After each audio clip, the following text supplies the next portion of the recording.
turn it off. No, you're good.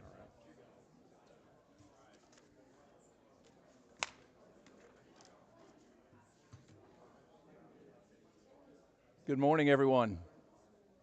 Did that come through okay? I want to welcome everybody to our third meeting of our study committee addressing two different issues, really two related issues here in Georgia that needed a lot more study than we can do. I'm Mark Newton. I'm the chairman of Appropriations over Higher Education, but in this current role, I'm chairing this committee with fellow citizens and House members to look at a couple of topics that we think need special consideration and study that the Speaker appointed this Blue Ribbon Commission.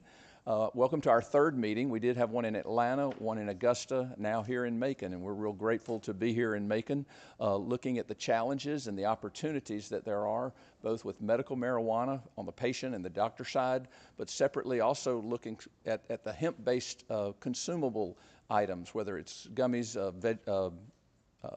beverages, and things like that. So we do have a good bit of work before us. We are focusing this meeting on the medical marijuana side. That's been legal in Georgia since 2015. We've gradually added some conditions as testimony and sometimes evidence have been available. There's not a lot of research, not a lot of evidence because of the Schedule I status of THC right now at the federal level. Obviously, a lot of stuff is in flux, but we're going to work together to see what we can do to make sure that we have the right opportunities for both patients and doctors and adults as far as the recreational side, but we want to make sure we have the right guardrails to keep all Georgians safe as well and make good progress with a lot of wise testimony. And that's where we intend to go today. We look forward to hearing more about the medical marijuana side of this, the role of THC in certain medical conditions. I'm grateful to be here and the generosity and graciousness of Mercer University to host us here today. So I'm going to have Hugh Hosby just say a word of welcome on behalf of Mercer, and then we'll get our committee meeting officially started with our first presentations. Hugh. Thank you, Chairman Newton, and welcome to Mercer.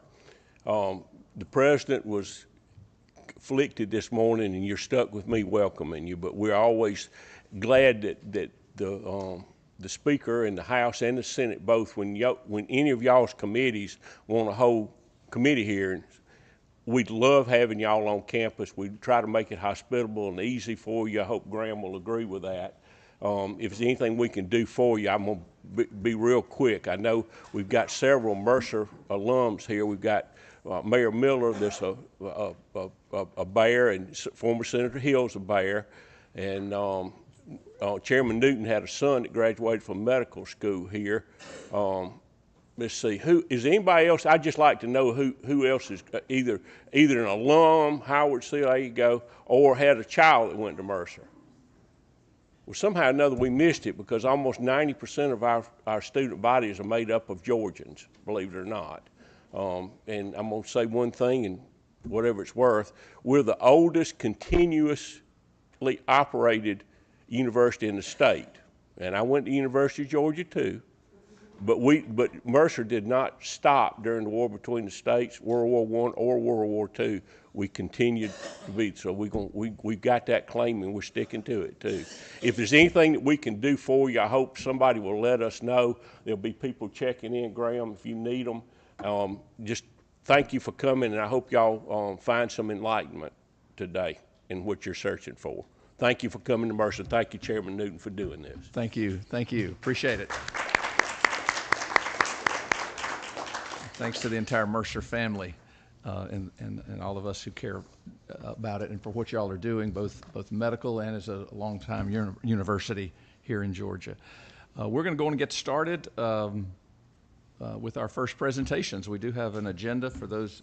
We have some available over on the table if you didn't have one. We're going to start with Micah Gravely here to speak with us. If you don't mind coming on up to the podium up here, and if somebody does have a presentation, our great House media staff have been doing a great job getting things loaded up for us to both live stream this and also do some remote testimony. But thank you for being here. And just introduce yourself to the committee, and you know this better than many. Well, thank you, Mr. Chairman. Can y'all hear me okay? Thank you, Mr. Chairman, members of the committee, many of you whom I know and have served with for many years. when I was in the Georgia General Assembly. This issue, I'm glad that you all are taking it up. I've followed it since I left the House in 2022. But during the time during the 10 years of service that I was representing my district, 8 of those years were consumed with this legislation, with this issue. It was something that I was very, very passionate about. As a freshman legislator, Representative Alan Peake came to me and asked if I would be willing to join him. And it was, in my opinion, really my worldview, it was the Lord had put something on my heart through a constituent of mine. And the last time that I visited Mercer University was during the first study committee that we did.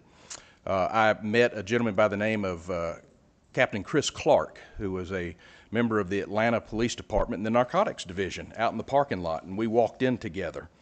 And I knew at that moment, my first thought was, this is going to be an interesting meeting because I'm walking in with an Atlanta police officer. Am I going to be in trouble?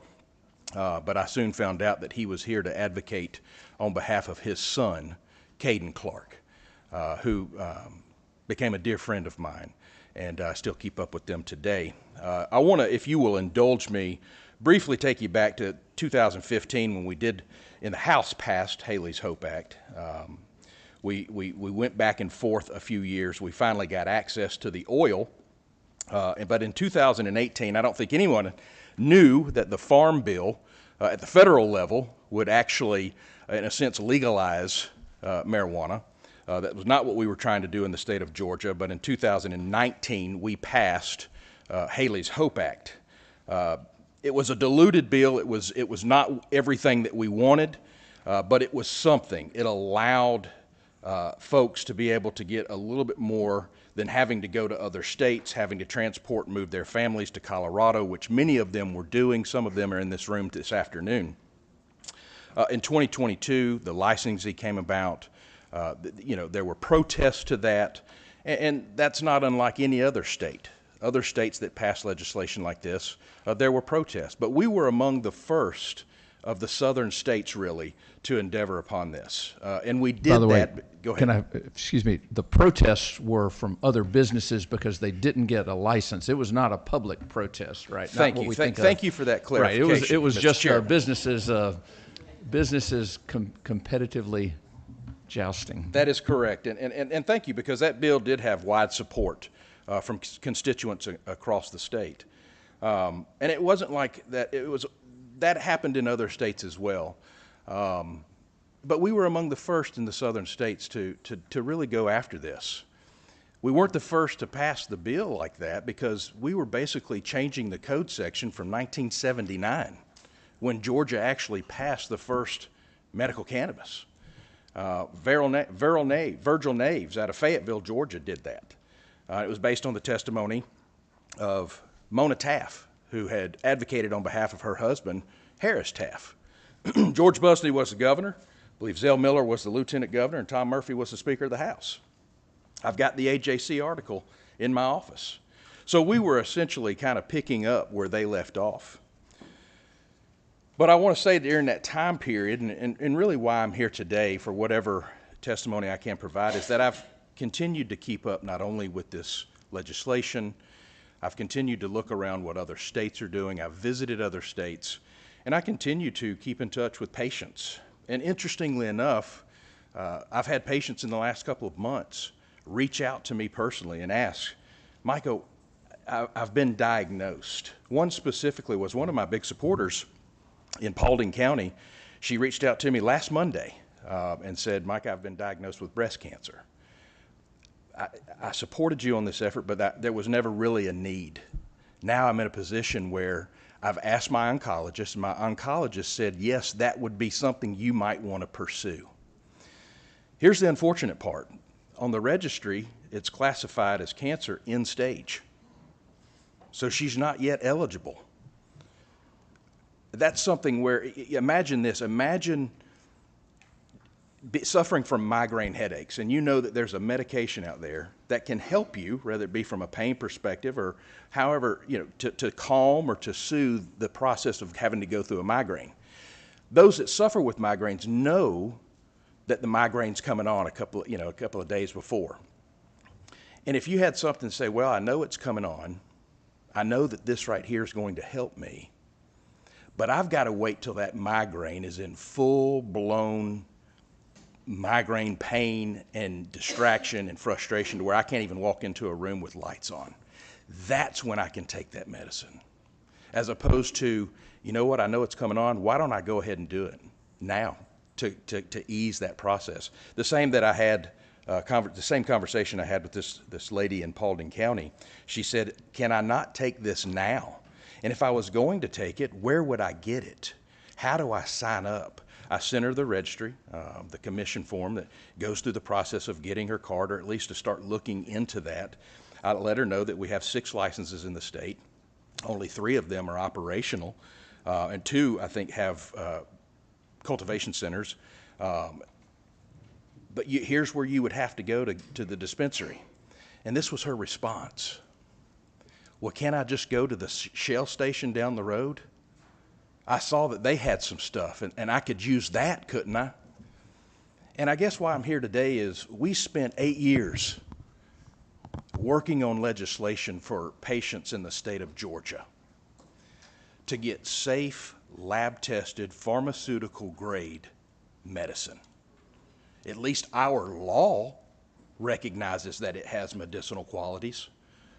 The code section in Georgia recognizes that.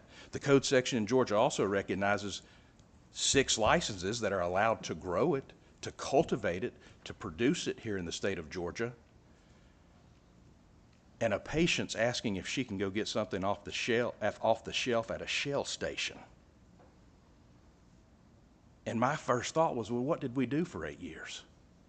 When we know that we have the top companies, some of which are in this room today, growing in a manner that is extremely in line with the law, that is safe, that is secure, that is pharmaceutical grade from start to finish. I've been to some of these facilities, and full disclosure, I've done several legislative tours over this summer at the Botanical Sciences Grow down in Tattnall County. And every legislator that I've taken down there got to see our law in effect. They got to see the parameters of the law. They got to see the production of this product. They got to see the workers that were there. And they also got to see the limitations that these folks are having to work with.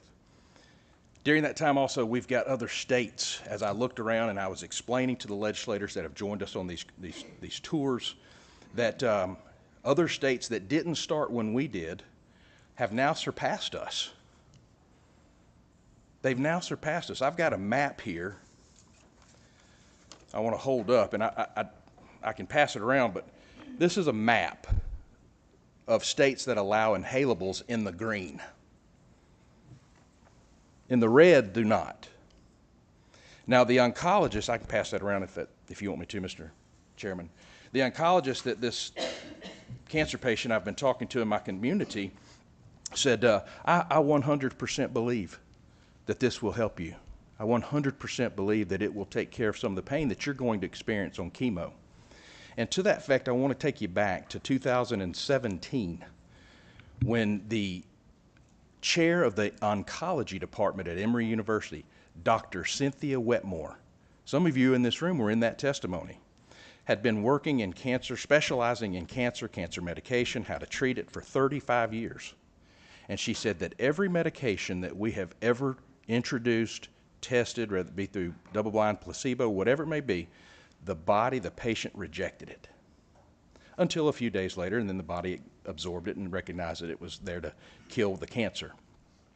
She said, however, there's one product, there's one substance that we did that the body immediately received it, that there was no rejection from the body, that it introduced and recognized the endocannabinoids that the brain produces and locked in perfectly. And she said it was medical cannabis. Now that's the chair, or that was the chair of the Emory Oncology Department, Dr. Cynthia Wetmore. Our patient registry, the diagnosis that we have online, which is easily pulled up with a Google search, every diagnosis I think there's 3 or 4 that don't say end stage. If there's something that's out there and available, our citizens in Georgia should be able to get it at the moment of diagnosis, whether it's end stage or not. There's only 33,000, I think as of September 18th, 33,000 patients on our registry. That is not indicative of the amount of patients that suffer from the diseases that are on our registry.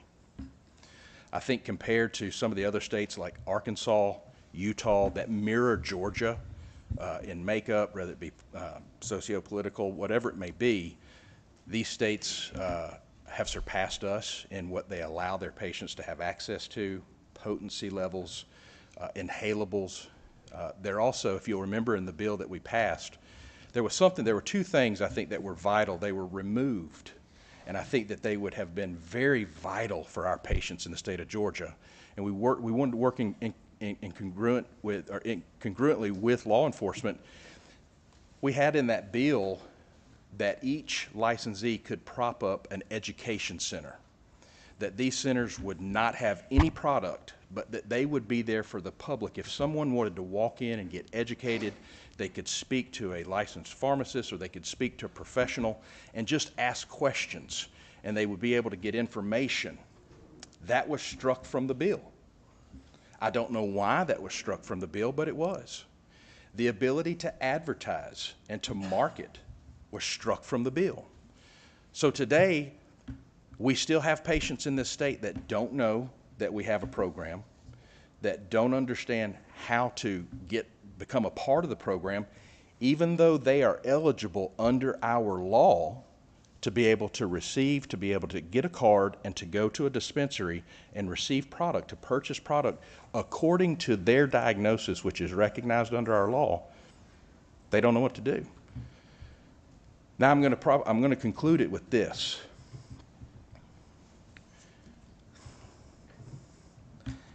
So I did a lot of advocating through my years. And I had constituents and I had neighbors and many of those folks, some of those folks are in the room. But at the Braves game the other night, I had an opportunity to take my father and my 2 oldest daughters that were on fall break in Paulding County.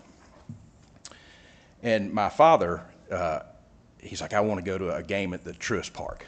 I haven't been there yet, whatnot. Well, my father was diagnosed with cancer. And they were able to get some of it early. It's about 5 years ago. It was skin cancer. And he went back for his evaluation. And the doctor said, I'm a little concerned that it may have gotten into the lymph nodes, the test. You know, let's just be, we want to be preventative. So he's doing a preventative regimen of chemo. He's lost 50 pounds. So I'm taking every bit of time that I can with my dad. My dad does not qualify if he wanted to go and seek treatment, which his oncologist would be in favor of. He does not qualify because it's not end stage. And I asked my dad, I said, Dad, I've worked with folks, I could get you in contact with them. And he said, well, son, I don't even know, you know, how I would go about doing it. Where would you get it? And I'm sitting here thinking, I carried the bill. And my own father doesn't even know. And he doesn't even qualify. But yet he's been diagnosed with cancer. And that's not even talking about the other 21 diagnoses that are on the registry. So I would ask the committee today, I believe that expansion is vital. And I still think we can keep appropriate guardrails. I'm not up here advocating for recreational. I'm not up here asking for us to throw it off and say, let's just have at it. There's appropriate guardrails that we can do. If we were to add inhalables, if we were to increase the potency, or if we were to maybe even expand to different deliveries, we can still keep guardrails on that. We are still one of the most conservative states, and we see neighboring states that mirror us really going past us and delivering to their citizens more of an available variety of medications. I mean, the verdict is out there. for our federal government recognizes that it has medical properties. I've talked to law enforcement agents in my own community that recognize it's got medicinal properties. I just want our citizens in this state to be able to get, in consultation with their doctor, at the advice of their doctor, to be able to get a product that's going to help them go through whatever it is that they're going through that our state recognizes. And I don't think that's a heavy lift. I don't think that's a big ask. I think there's legislation in the House right now that can be picked up or carried forth that would allow those to do it. We have the best cultivators, in my opinion, here in the state of Georgia that are producing product that is lab tested, that is safe, that is pharmaceutical grade right here in our state, right here. It worked. What we did worked. The sky has not fallen. Not in not in what we did. Some other things have happened, but not in what we did. These facilities have not been compromised. They are run by professionals. They have a professional staff. They have doctors and scientists that are working there. 2 of the tours I gave, 3 retired law enforcement agents were in the back doing the packaging. So take that for whatever it's worth. I thank you for allowing me to be here. I'll stand for any questions. I know there's several testimony here, but I think it's time for us to look at our law. I think it's time for us to be able to give our citizens the availability they need and to be able to access the product that they're, under the law, legally should have. Thank you, Mr. Chairman. Thank you. We may have some questions from the committee. I know just a couple of things from me. The history you gave was helpful to say where we are on the medical side. I think the point you made about the tight control over that, the indoor grown, no pesticides, lab tested, very strict and completely different than what, as you referred to, what we're seeing going on this other side of something at a nearby gas station or convenience store. Certainly the degree of safety and security. I do also appreciate what you mentioned about the oncologist, who I'm sure with some of those cases is doing what is accepted attempts to cure the cancer or delay it, and what this medication, medical marijuana that we're offering, or THC, is to help with a lot of the symptoms. Nobody is out there promoting it as a cure for ulcerative colitis or sickle cell disease or whatever that we might be on our allowance. But sometimes if it's a way to minimize the disease, I mean, we in the medical field give medicines for nausea all the time. We give medicines for side effects.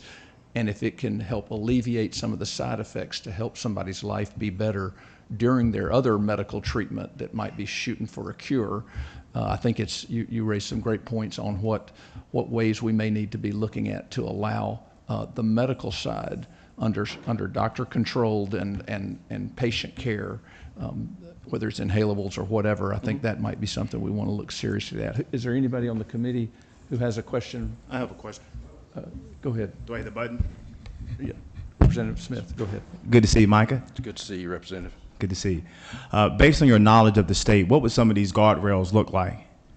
You know, listen, continuing to do what allowing the manufacturers to do what they're already doing. They have worked well within our law. Nobody has tried to compromise it. No one's tried to get away with, oh, well, if I can do this. They have acted according to every dot and letter. Talking about the producers, right? The producers, yes, that we allow in Georgia now. Continue to work with law enforcement. I've said from the beginning, law enforcement needs a seat at the table, and there are law enforcement personnel in this state that agree. Some of them will say, I don't support recreational, but I do support the medical.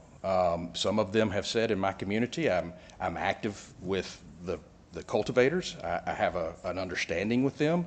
I have access to the facility. I can go anytime that I want to. I think that it's in the breast of the legislatures to continue to say, how do we keep this in a safe, effective way? Like some of the stuff that's on Shell stations, it's tested. It has to be tested, but it's done out of state. So how do we know what protocols these out-of-state testing facilities or these labs, what are the same standard that we have in Georgia? And by the way, I know that our 6 licenses have to pay $200,000+. These gas stations, convenience stores pay $250, and they put stuff on their shelves that's tested. And I'm not going to argue the potency. I don't know. I just know that it's tested outside the state, and I don't know the level of protocol that they have. Is it like ours? Is it as robust as ours? $250, and they put it on their shelf, and that's becoming a viable option for thousands of people in the state of Georgia when we spent 8 years putting together what I believe a very robust, safe process that would produce lab-tested pharmaceutical-grade medicine. And to Dr. Newton's point, some of the doctors that I've talked with my father have said, you know, the weight loss has come through. He doesn't have an appetite. So having access to this, I mean, I hate to use it, but it's called the munchies. I mean, it would increase his appetite to be able, as he's going through this chemo process, to be able to maybe not have that weight loss. So, Ms. Russell, another question from a Yes. committee member. Well, Catherine Russell, Catherine. Director of Policy at the Department of Agriculture, and I have answers to some of the questions that you had Thank you. about the products that you may find at a gas station if it is indeed registered with the state. I think one of the things that it's probably important to highlight is that products that you would find at a retailer that's not a medical marijuana distributor, those are going to be hemp products, and they are not recognized as medical marijuana in any capacity. That's correct. And that they are authorized by federal law. that is correct. And so those kind of, in my opinion, exist in a parallel kind of universe. And I wouldn't actually consider them to be something that a doctor would recommend or prescribe in the same way that they would look at medical marijuana, right? Oh, I would Because those are- 100% agree with you. If I was a medical professional, I would not recommend anything at an Amoco, a Shell station, a Quick Trip, or anything like that. So I think that that's not exactly what I said, but what I can offer you is that many of those products are actually tested in state. They are tested by laboratories that have been approved by the Department of Agriculture. We have reviewed their applications to make sure that they have the required certifications, that they do not have partners or who have history of dealing or trafficking in any kind of drugs, and that there are safeguards in place. We passed a bill a couple of years ago Yes. that require that we do adequate testing to make sure that it essentially meets the same standards as any kind of food product, because there's kind of a gap there where none of the cannabis products were being tested to make sure that they were food grade. And so there are a significant number of testing regimens in place. I think that probably isn't well known because a lot of people don't want to read the rules. They're a little tedious to write, and so I can understand why people aren't interested in them. And I guess just to underscore, these two products operate in different spheres, but I don't think that we need to go so far as to say that things, just because they happen to be readily available and convenient and easy, that they aren't being regulated. I think that's just a step too far, and that may just be that people aren't quite aware of the standards there. Yeah, and I don't think I did say that they were unregulated. They are tested. They have to be. And you said that some of them are tested. Many of them are tested in They're state. all required to be. They're all required to be. All of them. So is it a guarantee that none of them that have been found in a gas station or a Quick Trip or anywhere like that convenience We did store? have some ag data early on with the 7,000-ish retailers out there, and that I think there've been 900 and something investigations, which showed 48% non-compliance. Now that could have been selling to under 21. It might not have been that we're lacking testing, but I do know there are at least the 48% number that we shared at our first meeting of non-compliance of the investigations that had been during that first And year. non-compliance can be for any number of things. Right. It But could be. we certainly didn't narrow it down. And, I think that you would be hard pressed to look at any industry and say, well, let's make sure that no one here is behaving badly. Absolutely, I agree 100%. Chairman And I don't Powell, want did you to- have a question? Sorry. If I may follow up, and I don't want to sound like it's disparaging. My entire point of mentioning that was we spent 8 years in the state creating something, like you said, we're on the medical side of that parallel with safe lab-tested pharmaceutical-grade product. And the cultivators put a lot of money and time and energy into creating facilities that would be in adherence to our law, that's the medical vein that we're in. And I think because of where we are in the state today, a lot of the patients see that, the alternative, as a viable option. And I would rather them be able to go to our licensees and say, this is the medical grade, this is the absolutely safe tested product that you need to be taking. This is really not an option. That was my only point. And I think a lot of them are deferring to that. Of course. I just wanted to make sure that the committee was aware that we are testing the hemp products. Yeah, and that no question there are that you're not standards in testing. No place. question that you're not testing. Chairman Powell. Sure. Well, it's good to see an old hand from the house up here reprocessing his days of glory. This was, Chairman Powell was the first person that I came and visited as a college senior at the state capitol. You don't have to remind the world of that. There's been a lot of things in my life that people give me credit for that after 36 years in the legislature, I try not to avow to that. Well, thank you, sir. I'm trying to wrap my hands around it, and I'm not going to get into discussing the hemp-based THC drinks because that's what it is. And, and it goes back to the fact that, those things have escalated in popularity and legality because of the younger generation don't want alcohol. That's quite frankly the whole story to that. I want to try to address a few things if I can collect my thoughts about the work that we did on the medical cannabis. Yes, sir. At that particular time, if it hadn't been for the children who were suffering from seizures, we would have never gotten anything passed because of the tender-heartedness of even the far right-wingest crowd who were opposed to it. Couldn't stop to say people who are sick, especially these children who suffer from seizures, don't deserve it.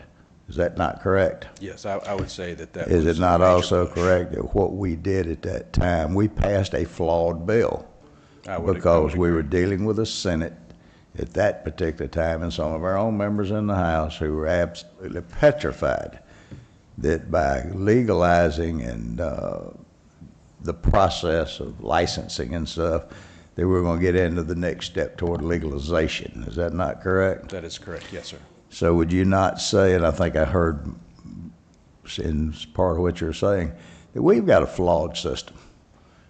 I We would passed say this thing, originally it was passed as medical cannabis for a certain number of diseases. That's correct. We know that the doctors can't prescribe because the doctors are absolutely petrified to deal with it. They might step across the line with DEA or some of their pharmaceutical licensing and such as that because it's still illegal as far as a Schedule I drug. That's correct.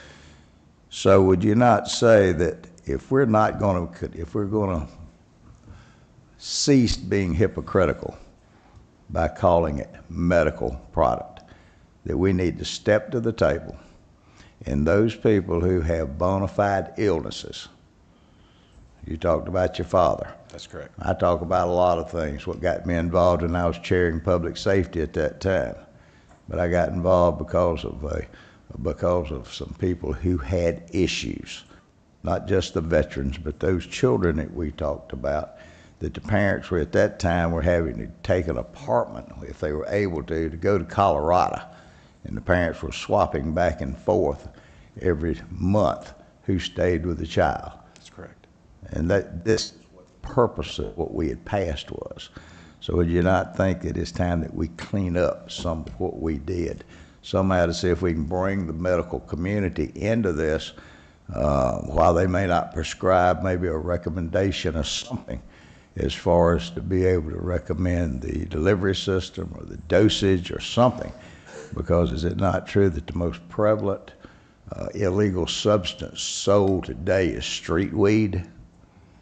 I don't know about that ranking of what's sold or whatnot. I know that the University of Georgia did a study that was presented to the House that said From a gateway perspective, they see opioids as being the gateway to then heroin, but that they would not consider the use of marijuana as a gateway anymore. But common sense, wouldn't you say that marijuana, street marijuana, commonly known as street weed, is probably the most prevalent thing that people can get a hold of? I would say if you want to get a hold of it, you probably do not have a problem getting a hold of it. And so, But to that point, if I may, you know, I think that we do have a broken system in the sense that if I wanted to go probably 5 miles in any direction of where I'm standing right now, I could probably buy a dime bag or a quarter bag of marijuana, smokable marijuana. But if I had a child or a father that needed a medical, pharmaceutical grade, lab tested, safe medical cannabis product, I could not get it. you're making my point. Street weed that's out there, we don't know what's laced with fentanyl. That's correct. We don't know what's out there right now. Unless you're growing it in your backyard with your tomato plants, then you don't know. These folks don't know what they're getting. Yes. You know, and that's one of the concerns that I have, that it's such a prevalent product that's being sold, and now they're getting the option to move to the CBD drinks, stuff like that. But for those people who suffer, and I mean people who suffer, Yes. one of the problems that they have is that even if they have a medical cannabis, because of the lack of delivery system or restricted delivery system or restricted strength, a lot of these folks still, and the price, quite frankly, a lot of these folks who qualify are still having to rely on buying bootleg product. I would agree in that regard as well. I think those that know, who have their card, who have access to a dispensary, a lot of them do not. So again, bootleg or whatever description you want to put on it, stuff that is hemp products sold at a convenience store, which is accessible to them in their community, becomes their option because they're well, I think this is going to work, or I was told I could use this, so they end up going there and not getting what we as a state and as a state legislature passed to be designated as medical cannabis, grown by professional cultivators and produced in this state. Very It's good. just very hard. It's See you. good to see you. Mr. Chairman. Bradley, Micah, thank you for being here. Thank you, sir. And we will definitely appreciate your expertise and advice. God bless you. Thank now you, we'll sir. go on to Ms. Bennett, Yolanda Bennett, and Ms. Weston. If you guys can come on up, we have we're trying to hold us at about 10 minutes. We will have Anna here. We'll have her yellow and red reminders on when you have a couple of minutes left and then when the time's expired. So I think we'll get your presentation up, and if y'all can come on up. Appreciate you being here today. And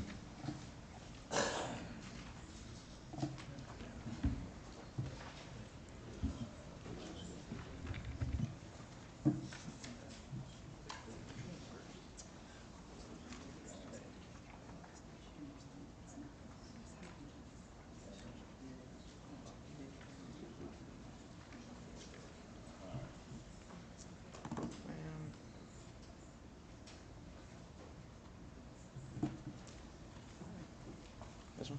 Perfect. And here's your clicker. Gotcha.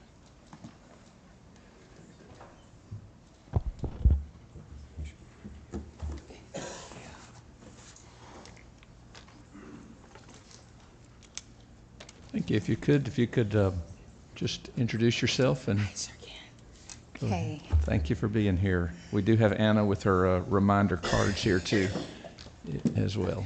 thank you. Hi, my name is Angela Weston, and I am the co-founder and director of education of the Georgia Medical Cannabis Society. And I'm going to sit down because standing up is not a good one for me. Just pull for that long microphone period. as close as you can, please, I sure ma'am. will. Thank you. And say, bear with me today. I'm here on, been awake for over 24 hours, having allergy issues, and I'm just hoping that whoever's energy I borrow doesn't come back to get it anytime soon. So Okay, so today I kind of just want to give a comprehensive overview of cannabis, a guide to medical cannabis. I'm not going to go through every single slide, just going to highlight some things from some of the slides, but definitely want to take a look at the history of cannabis, understand the endocannabinoid system, learn about cannabis and terpenes and pharmacokinetics, review drug interactions, and gain just a little bit of insight on safe and effective cannabis therapeutics. Make sure I'm going here. Okay, and I can bypass that one. I do want to go over a little bit of the history of cannabis, and I'll first start off with the ancient history. So one of the things I say is that plant medicine has been the predominant source of medicines throughout the vast majority of human history. Now understand that there's very rich history, but it's all not discussed, and I could spend all day, but I won't, on talking about the history of cannabis. But I want to say that the DNA for cannabis dates back to 27.8 billion years ago in archaeological specimens, and further there is evidence of human medicine use in the early Copper Age in 4600 to 3000 BCE. So cannabis was widely used by nomads. It was used by Egyptians, Romans, Chinese for various ailments, treatments of malaria, snake bites, blood poisoning, childbirth, toothaches, and so forth.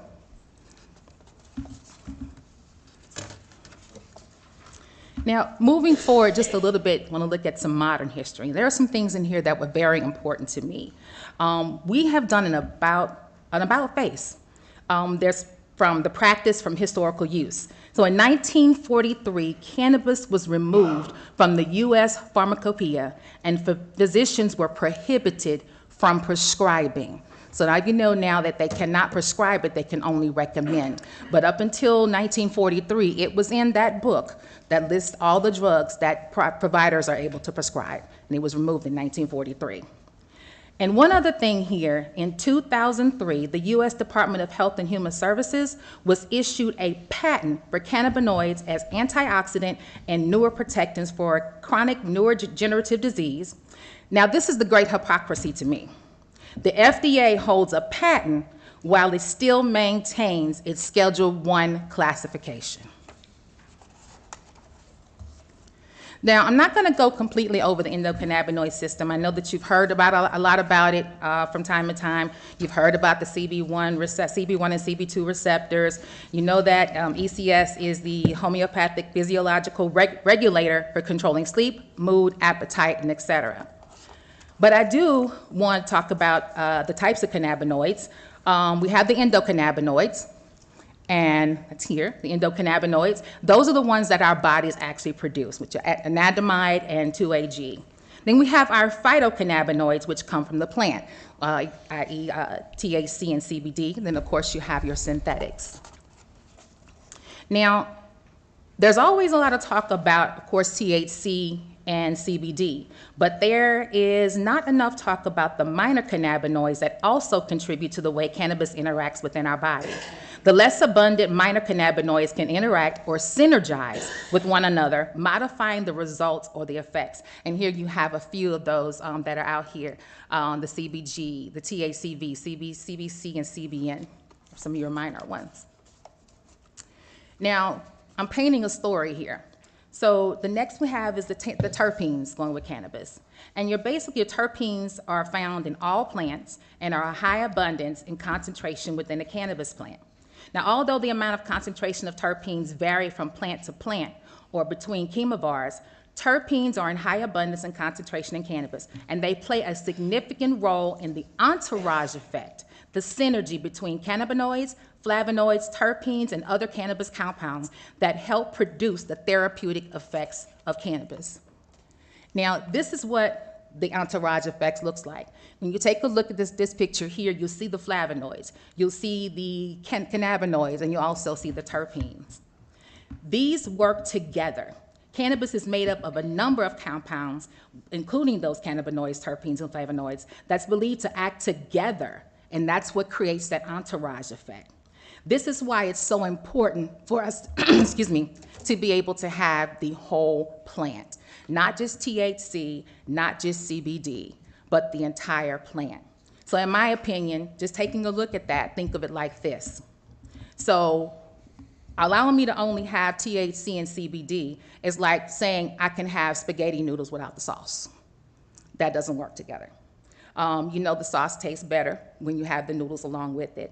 So that's why, using that analogy to basically understand why we need the entire plant. And so just looking at this is a list of top 5 of the terpenes that we have, and you can see some of them may be familiar with you, which one of them is linalool, which is also found in lavender. And see, each one of the terpenes has its own therapeutic uses: anti-inflammatory, anxiety, stress, relaxation and calming effects, pain, inflammation. So again, this is why we need the whole plant. Now I'm going to skip to something that's called pharmacokinetics, and just kind of briefly tell you what pharmacokinetics basically is. It's the study of how the drug moves into, through, and throughout the body over time. It's what the drug does, what the body does to the drug is what pharmacokinetics is. And there's a reason why I actually brought this up. There are 4 components of it. One of them is absorption, and that describes the site of administration, distribution, the metabolism, and excretion of that product. So, I think I may have gone too far. Okay. And so now, moving along a little bit, I wanted to talk about the multiple ways that cannabis is consumed. I think I skipped backwards forward on that one. There we go. So there's multiple ways that cannabis actually is consumed, but there's 2 that I'm going to focus on, and that will be the oral and inhalation. So going through the oral, when you ingest cannabis, it goes through a process called first-pass metabolism. And what that is basically how the drug actually goes through the body, it's taken orally, it's metabolized by the liver and the gut. And so this picture kind of shows that path of when the cannabis is swallowed, it moves into the digestive system and goes to the hepatic portal system, then to the liver, where it's broken down into its metabolites and out to the rest of the body, and then eventually is excreted via your urine and feces. Inhalation is just a little bit different. And I'll skip a little bit on here. Inhalation is a little bit different, and we all know that comes in, it goes directly into your bloodstream. Now, I'm going to skip because I know that time. There's something that I definitely want to bring out here, and that is dealing with inhalation. So I know there has been some concern about inhalation and from people actually smoking a blunt joint or whatever you want to call it. But I wanted to introduce something that I had the opportunity to utilize last year, and it's called the Volcano. This uses dry heat. So you bypass the carbon and all the other things that actually would come from actually smoking. And also this is very cost effective. This device is actually utilized in the UK and Canada, and it actually covered by insurance. And they also use it in their cannabis clinics. And this is one that I would recommend that also for patients who, and they also recommend it for patients who may have issues with respiratory issues and so forth.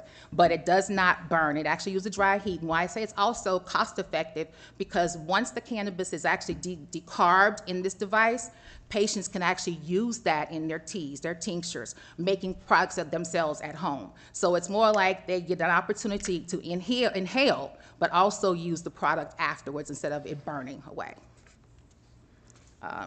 But now, one last thing I do want to mention on here, and that is the metabolism of cannabis. And the reason why I want to mention that is because there is a need for patients to definitely have conversations with their doctors, definitely have conversations with their pharmacists. And the reason for that is because how cannabis is actually metabolized in your body.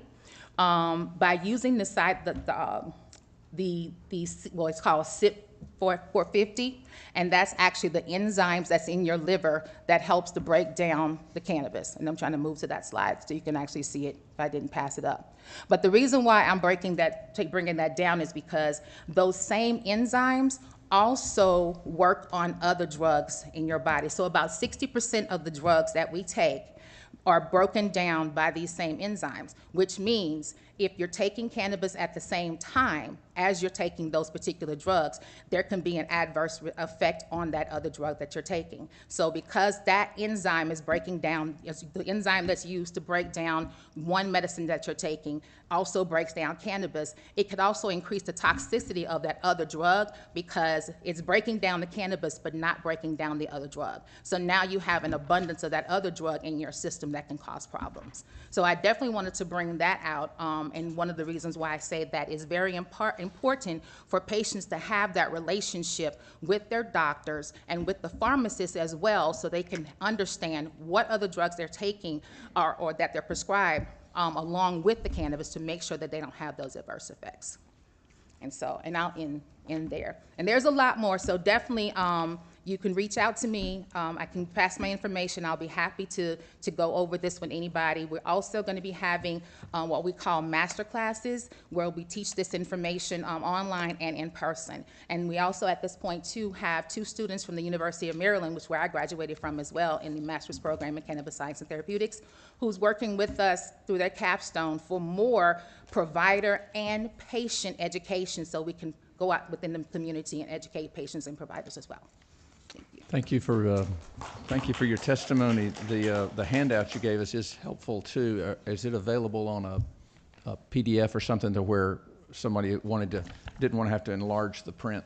Yes, that would be yes. helpful. We do have and I one thank you. PDF. Now, currently we only use we have the oil, which is transmucosal, I believe, on your slide, which does have some good advantages, but you correctly, obviously, I agree 100%. You're pointing out that ingested forms that go through the first pass in the liver are really dramatically different and maybe less accessible, and that's where I thought inhalation. Now, that last device you showed was for inhaling. Is that the same thing as, or similar to vaping with a non-combustible way of?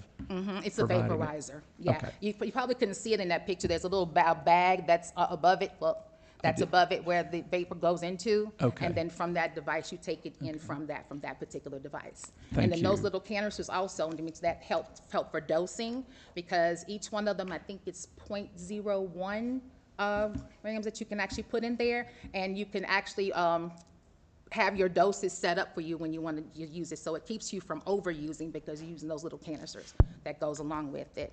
But one other thing, if you don't mind me mentioning this, when you talked about the oil, I did want to bring up something as when it comes down to the oil. We definitely need other ways that people can ingest cannabis, because there are some people who cannot digest oil. There is a condition, it's MCAD, is that condition where they don't have the enzymes to break down that oil, and it causes a problem. So therefore, if we only have oil and you have patients who cannot digest that oil, then they are not able to use the tinctures or the other products that we actually have. So therefore, we definitely need to have more products. We need a more robust program that includes multiple ways of being able to consume the medicine. Thank you, ma'am. Ms. Bennett, if you could step on up. We've got a few minutes we can continue. Thank you for that information. I hope you're available for, I'm sure you're available for other questions. Yes. With the endocannabinoids that you mentioned and the ability to access those non-THC portions of cannabis as well.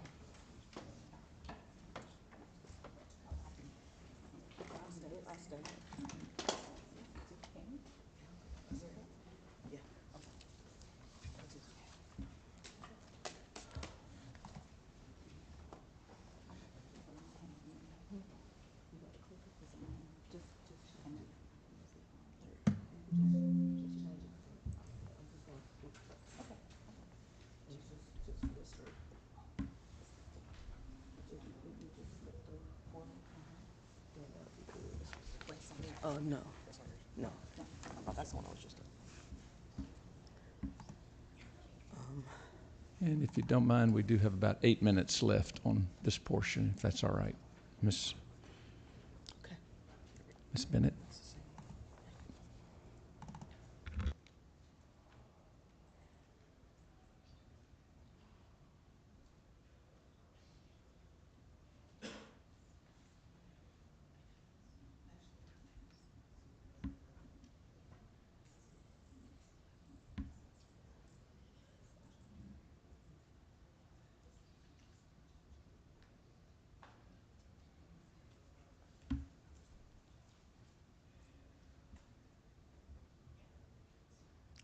Technical.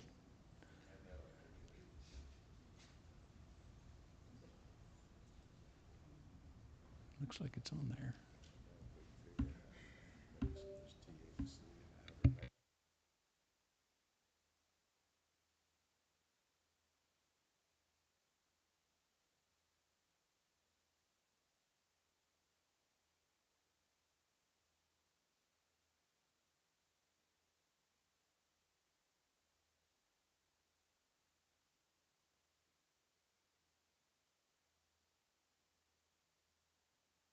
Are we using the same slides or different ones?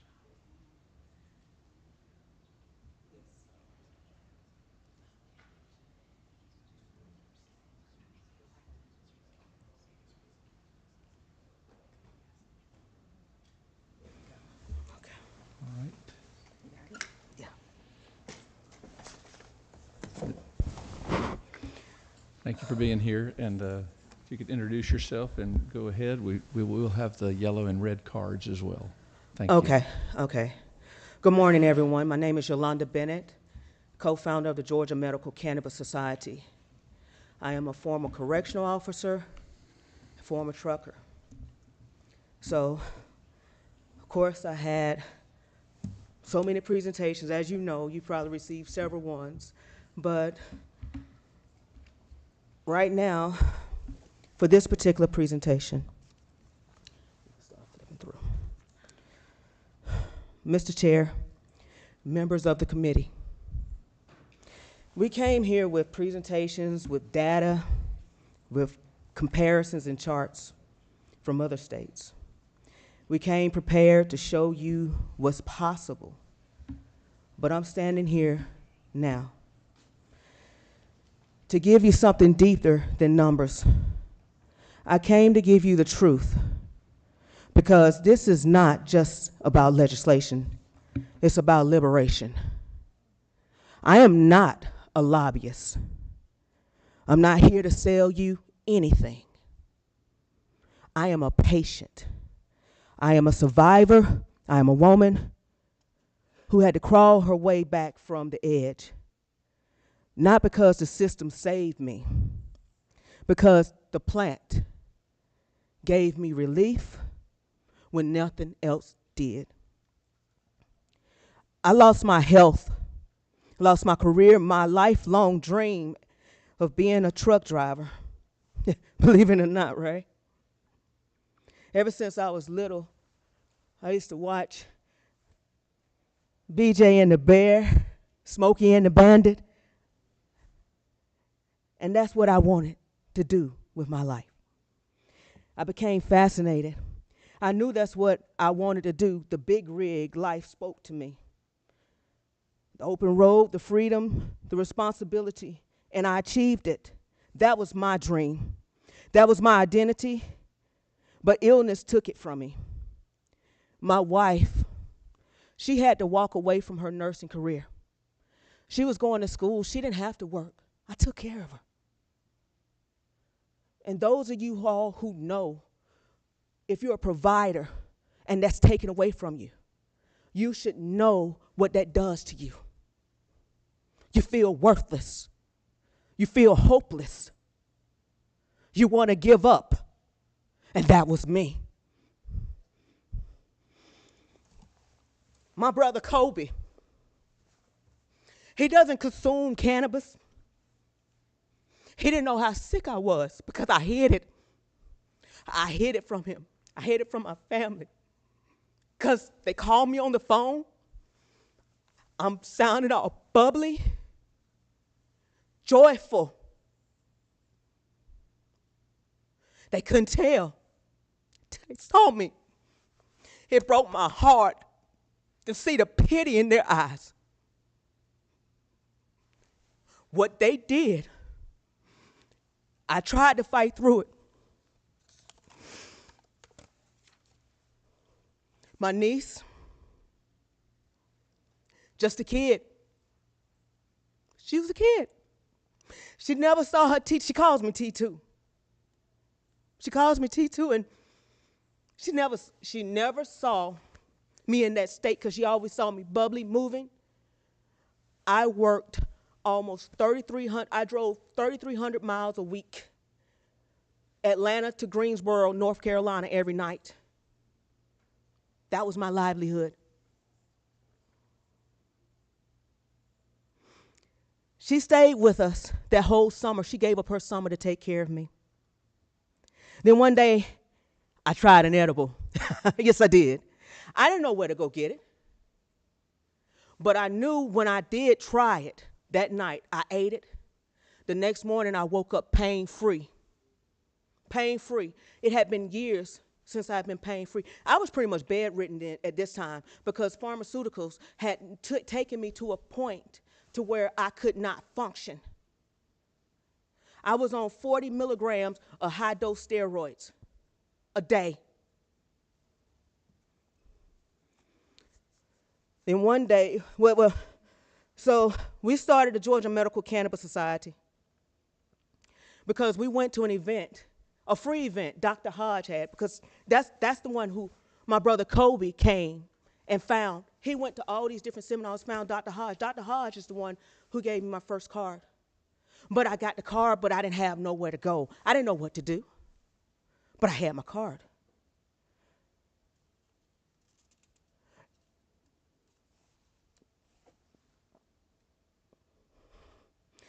It feels like we are the children of Israel,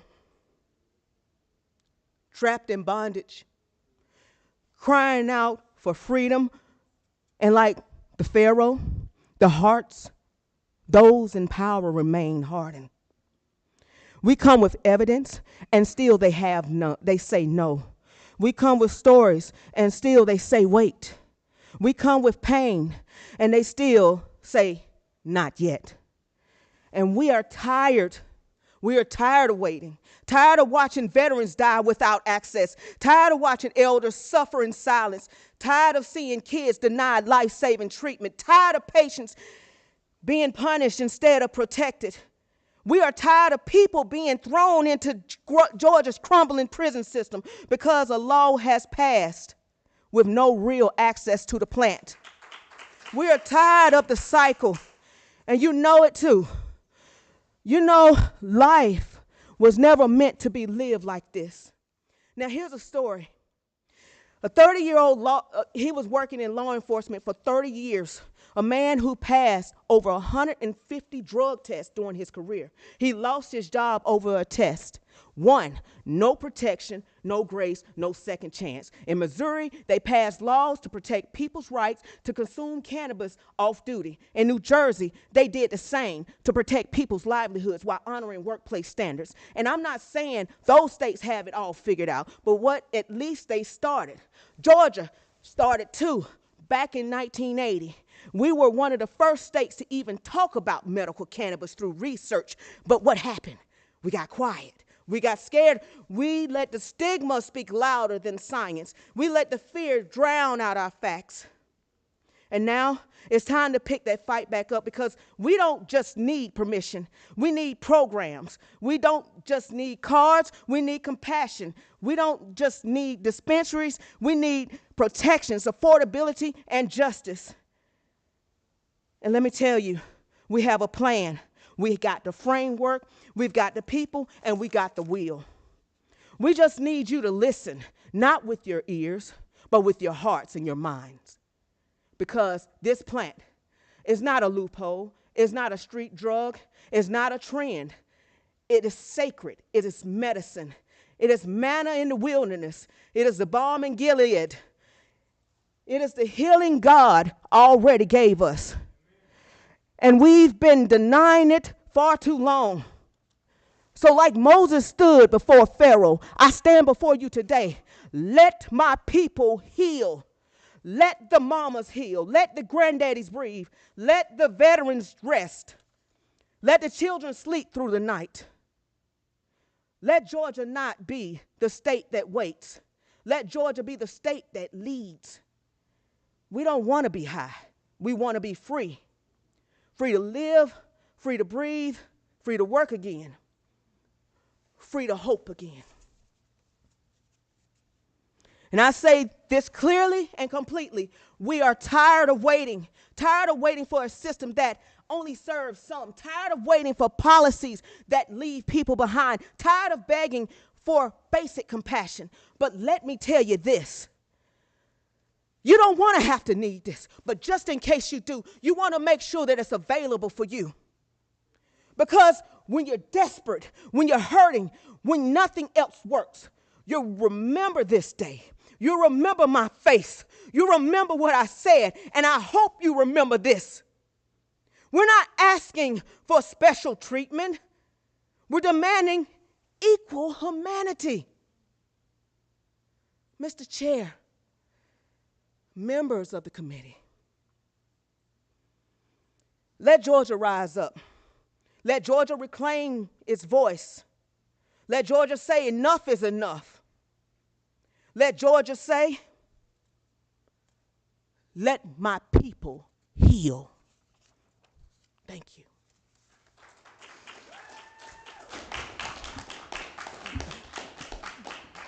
Thank you for your heartfelt testimony and the guidance for this committee. We appreciate the handouts that you both have given us, and thank you very much.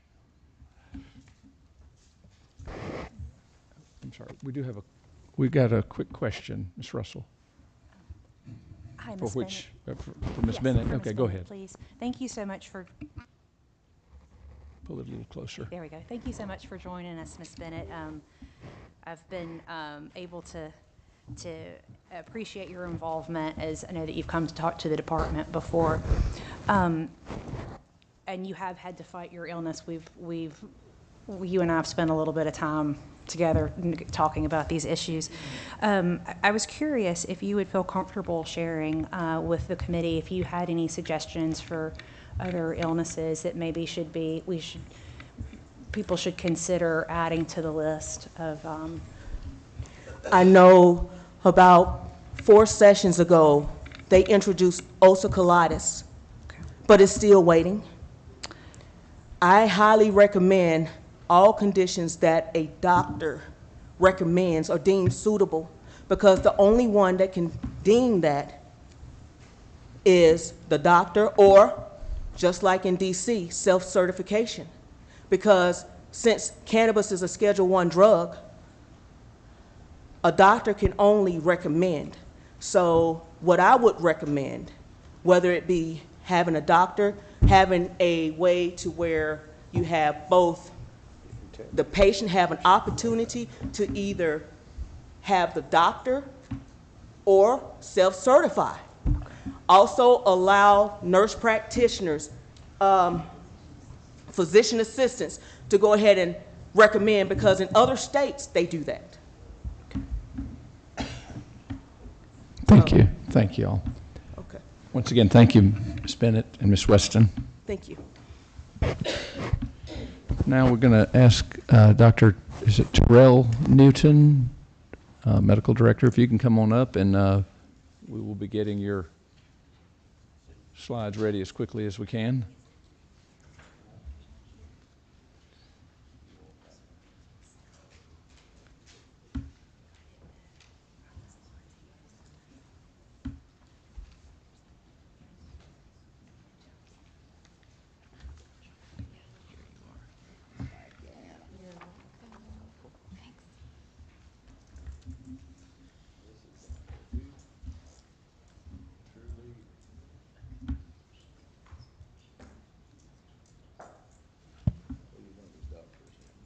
All right, thank you. You can tell us a little bit about, just briefly, your training. I know it, but if you can just refresh let the rest of the committee know, and thank you for being here. I appreciate it, and I would love to thank the committee, because without you, your leadership, your guidance, we wouldn't be able to consider expanding the program here. But I'm a board-certified anesthesiologist, fellowship trained in interventional pain management. Have a few other certifications. I'm the medical director of True Leaf in Florida, and I'm an advisor for True Leaf here in Georgia. Thank you for being here. And I did want to also mention that this is Pain Awareness Month. It's also Suicide Prevention Month. I think it's a good time to recognize and get updated on the research, and I'll be sharing some of that research here in the presentation. as well. We do have our our timer here next to us, so we are on about a 10-minute time frame, sir. Okay, perfect. She'll give you a yellow at 1 minute to Thank wrap you. up. Thank you. So TrueLeave is licensed in multiple states, has more than 10 states where we're located. And in Florida, there's over 150 locations. TrueLeave of Georgia opened the first licensed dispensary here in Macon, and also the first cultivation and processing facility in Adel, Georgia. I'd like to take a moment and show you a couple of people here that make it all possible, and that's the team here. This is Shoshana Robinson. She's the clinical director for TrueLeave of Georgia, so she ensures that we're in compliance with the state rules and regulations. And this is Bryce Dixon. She's our lead educator, so she helps patients become aware of the program as well as physicians, and also supports caregivers. And so these are very important team members to be resources here. And we have Bryce is here today, so if anybody wants to connect with her, that'd be great. And also, I'll be around today and tomorrow in the area. So someone did a great job of recapping some of the rules and regulations. The 2019 Georgia Hope Act that authorized the access and allowed the manufacturing, production, and sale of low THC oil. And several things I think that are important, and just to piggyback off of the last two speakers, one of those is removing the end stage. And I included some research here in this handout here. On that first page, patients often benefit even when they're not end stage. And this includes multiple sclerosis, Parkinson's, Alzheimer's, and HIV. 18 out of the 17 conditions for Georgia list severe or end stage before patients qualify. But there are many situations and cases where patients can benefit before they become end stage. The second thing I want to point out is expanding the qualified conditions. And there was a great question there after the last speaker about what conditions should we add. And so there's a few that were listed. Fibromyalgia in the pain world is a very important condition, and that is associated with a deficiency of the endocannabinoid system. And so our body has its own cannabis, and in some cases, patients can be deficient, and that could lead to nerve sensitivity syndromes. It can also be found in migraines. I'm not saying it's the only cause of migraine, but it's one of several that is associated with the deficiency of the body's endocannabinoid system. Ulcerative colitis, insomnia, opioid use disorder, and anxiety disorders. Opioid use disorder is a qualified condition in some states, such as Pennsylvania and New York. New York is one state where there's been studies, and granted, these are observational, but studies of more than 8,000 patients that have weaned down on opioids, and that ranges anywhere from 20%.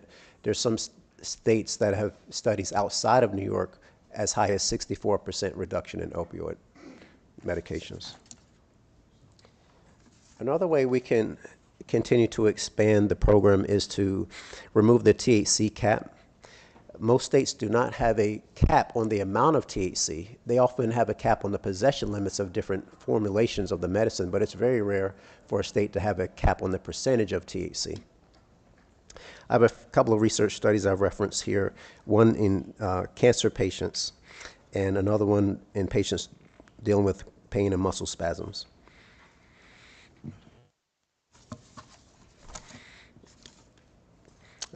Someone had mentioned earlier about the formulations and routes of administration, which I think was a great point, that the inhalation routes often provide much faster relief. So patients dealing with severe pain, dealing with migraines, severe spasms, they can get relief within a few minutes with the inhalation route. And it was a wonderful job. I really loved that slide where you showed the different formulations and how they work in the body. And inhalation works differently.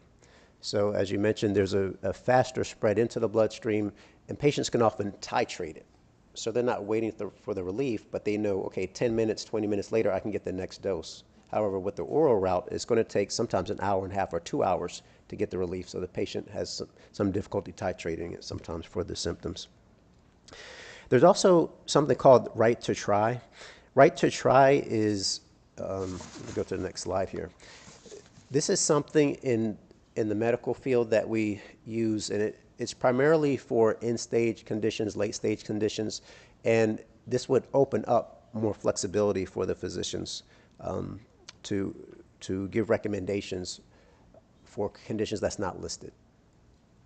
And also I wanted to mention increasing access. So in Georgia, there's a limited number of dispensaries each license holder can have. And so that limits the access for patients. And so there's some patients living in remote areas, they may be disabled, maybe they don't have transportation, so they don't have as much access to the medicine, but having a system of delivery where there's tracking and there's what we call the chain of custody and documentation, that would really help patients increase the access.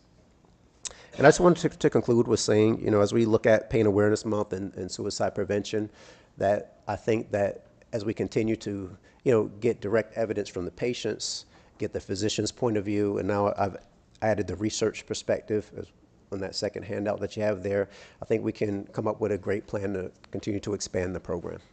Thank you, I appreciate it.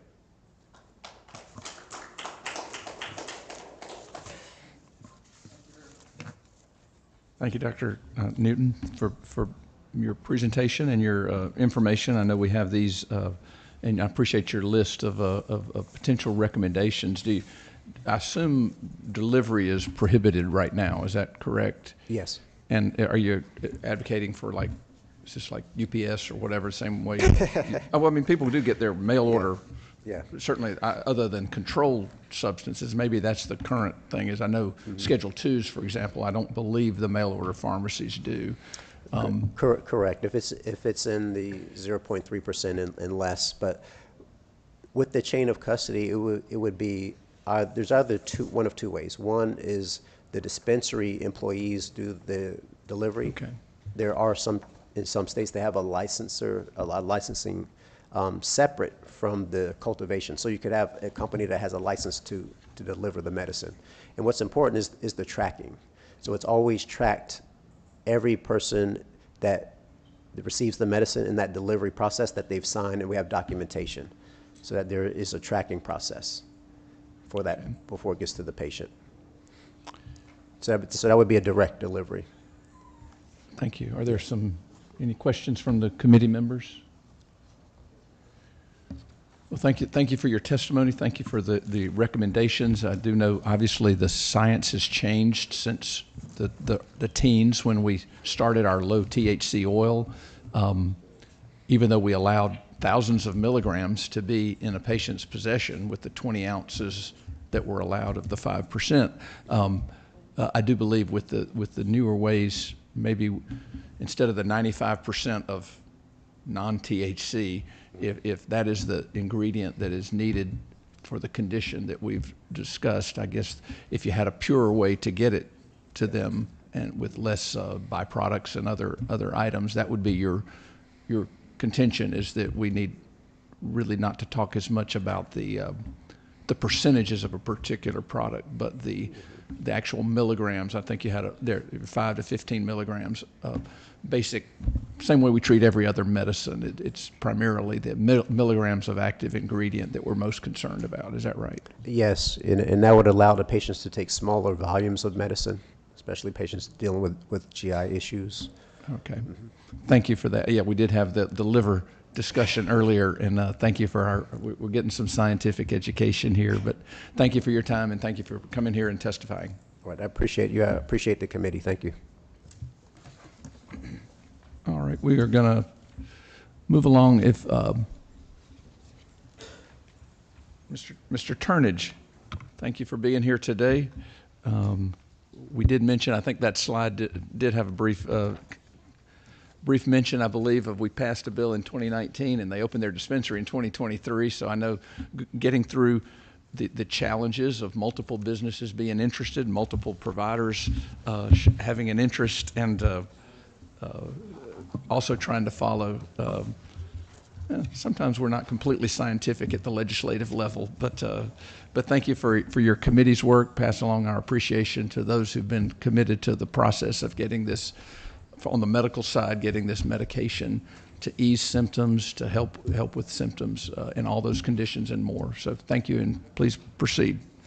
Thank you, Chair, and we really appreciate the support and the feedback through this process. As the Chair mentioned, it has been a process that started many years before my arrival. I've been serving as the state's cannabis regulator at the Georgia Access for Medical Cannabis Commission for 5 years, and it certainly has been a journey with multiple steps. To provide you with some information today, I see a blank screen. My overview here is going to cover more items, I think, than we have time for, so I will gloss over the items that have been covered by previous speakers in the interest of time, if that's okay. And if you have questions about those items, I'm certainly happy to backtrack and cover those. We appreciate the opportunity to present on behalf of the Commission today. I want to say thank you to President Underwood. It's certainly an honor to be here at Georgia's oldest private institution, and also to be presenting about cannabis again in the educational community. As a university employee of more than a decade, it's great to be back into the academic environment, and I think that there's a lot of opportunity in that space for cannabis as well. The items that I'll share with you today from the Commission, a little overview on our milestones. I want to be sure that you have the most up-to-date information about the Commission's production licenses. Certainly want to share where the dispensing licensees are located at across the state and show you that on a map. I want to talk a little bit about our program responsibilities, what we do at the Commission, what the law charges us with as our responsibility at the Commission. And then finally, I'll share probably the highlight of this biennium, which most of you are familiar with, and that is our patient listening tour. Still fresh, that occurred at multiple universities and technical colleges across the state, wrapping up late in November of last year, so not so many months ago. And several of you that are serving were participants and supporters of some legislation that contemplated the feedback that we received from patients, and I want to touch on that as well. A little bit about the Commission. The Commission does have appointees from Governor Kemp, appointees from the Lieutenant Governor and the Speaker, and those are the 7 members that serve: Sid Johnson, Danielle Benson, Shane Hudson, Jason Shepard, Dr. John Stewart, Bill Prather, and Chuck Welch. Really appreciate their support and their willingness to serve on the Commission, as well as the members who are previous appointees that have served. And you can see that in Georgia Code, the Commission does reside with our authorizing statutes in Title 16. I began my career as a law enforcement officer at Hall County Sheriff's Office back in 1997. I was a skinny little kid. I had a full head of hair and no hair on my face at that time, Dr. Newton. But I know that from looking at Title 16, that's the criminal code, and it's always interesting to me to see that medical cannabis landed there, and I think that the federal illegality is certainly a good place for it to rest at, along with several items that are covered in Title 16 in the Commission's authorizing statute. Again, we were created, as Dr. Newton mentioned, in 2019 with House Bill 324. We're subject to all the requirements that other state agencies are as a state agency, and our responsibility is to regulate the indoor growing, manufacturing, production, we would call it, dispensing, and sale of low THC oil derived products to registered patients here in the state of Georgia. I want to share some milestones. I will not touch on each of these. This is going back to the beginning of time. I appreciate former Representative Gravely running through the time machine at the beginning of the day today. Certainly covered several of these items as well as before this timeline began. And this presentation I'm happy to share. I believe all of you will have access to that as a part of the meeting as well today. But it brings us up to where we are at today. And what we do have is 6 production licensees in our state. All of those are fully operational. And we do have 4 of those entities with dispensaries that are open in our state and making products available to patients who are registered. This is our website. The information that I'll share in the presentation is publicly available at www.gmcc.ga.gov. And here are some items that you can look at on our website. So our production licensees really are the core and the heart of what we do at the Commission. We have 2 Class 1 production licensees that are listed here.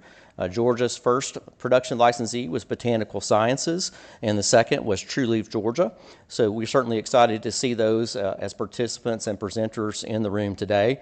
We also have Class 2 production licensees, FFD Georgia, TheraTrue Georgia, Nature's Georgia, and Trivana Remedy Inc. And again, it's great to see the production licensees plugged in and engaged in this process. I know some of you have traveled a long ways to be here to stay engaged in the process, and I really appreciate that continued support for Georgia's program. Those production licensees are the only company entities who are able to pursue a medical cannabis dispensing license in Georgia. To say it differently, it's only those 6 companies who can get a medical cannabis dispensing license in our state. This is a map that shows that there are 14 dispensaries open statewide. This map is available. There's a hot link at the top of our website page. It's a bright green banner at the top of the page. You can click on that link on your cell phone, and within a couple of clicks have driving directions to the front door of the 14 dispensaries that are open statewide. 3 are still in the process of going through the local permitting process with local governments. So that's going to be a valuable tool for patients. We hope that this continues to be a valuable reference tool, not only for you, but also for the public to see where are those regulated entities where they can go, where patients can go and obtain the safe laboratory tested medicines that you've been talking about in this committee process. Just a few pictures. I think one of the things that surprises people about the medical cannabis dispensaries that we regulate is that there is definitely a very pharmaceutical feel to these entities. To say it differently, again, it's not like walking into a paraphernalia shop or a Spencer's gift shop. You can see that these are certainly designed with the patient in mind. This is some interior photos that have been shared from our licensees, just giving a feel for what you see when you walk in the door as a patient to go in and make your purchases. And we certainly wanted to share a quick glimpse of that with the committee members so that you can see what these entities look like. There are also, with Georgia law, there's also a very unique and important opportunity in the original intent of the Georgia's Hope Act, and that is for independent pharmacies to be able to dispense the products that the Commission regulates. And what's really interesting about that is really 2 things. One is that there's no cap on the number of pharmacy licenses that the Georgia Board of Pharmacy, a different state agency, can issue. And so as you look at the Georgia's Hope Act, I wasn't in the room at the time. I was actually regulating cosmetologists and barbers and then later nurses while the legislation for this commission was being debated. So I was not in the room, and I'm not privy to the politics or discussions of the day. But as I look at it as the state's regulator, what I see is it's clear to me that the original intent and the emphasis of the program was for this medicine to be widely available and dispensed through the pharmacy model. Now, there have been developments since that law has passed that has changed that outcome for patients. Basically, the Drug Enforcement Agency has informed our independent pharmacies in Georgia that they cannot dispense these products that our production licensees manufacture without the threat or risk of putting their production and dispensing license in jeopardy with the DEA. So I think it's really important to note that there's been a pretty hard brake check by the federal government on the original intent of Georgia law with the Georgia's Hope Act. However, as of last month, or this month actually, there are 56 licenses still active and issued by the Georgia Board of Pharmacy. We really appreciate continued opportunity to stay plugged in with GBOP. They certainly have been supportive, and they've been very proactive with communicating with the Commission and with patients about the need for medical cannabis. Here's a quick walk through regulations. I will go very briefly and say these are partners that cover different facets of the program that we do not. So Georgia Department of Public Health is the registrar for the card. Medical Composite sets the requirements for physicians and physician education and those requirements. We are the Access to Medical Cannabis Commission. The DEA obviously works closely with the Board of Pharmacy and Georgia DNA, the Drugs and Narcotics Agency. And most importantly, local governments are the gatekeeper for any business to open in our state. I covered a lot of this information previously, so I'm just going to skip through these slides. I think you all are very familiar with what the HOPE Act provides for production licensees. I also wanted to give you a quick glimpse at what is a product that our production licensees manufacture. Again, we have requirements for the commission. It's a directive, it's a charge in the HOPE Act. You can see that these have to be products infused with low THC oil, including but not in prohibited items that are not limited to cookies, candies, or edibles. These items have to have packaging requirements, they have to meet labeling requirements, and they cannot be appealing to children or minors. So I think as you look at these products again, you can see that these are very plain packaging, plain labeling, plain container items that are regulated by the commission. Here are things that we do on a regular basis at the commission. In addition to conducting multiple inspections on our production licensees and multiple inspections on our dispensing licenses, we also have oversight of the products. So these are just a quick few things that we look at with packaging and labeling, quality control. We're also responsible for seed to sale tracking and product safety recalls. I will fast forward, Mr. Chair, in the interest of time and just touch on three quick things from the patient listening tour. One is I provided for members a copy of the patient listening tour reflections report. Each of you should have a copy of that in front of you. I will leave it to you to look at that in your own good time. It is available on the Commission's website. I want to say thanks again to the entities that hosted us on that tour.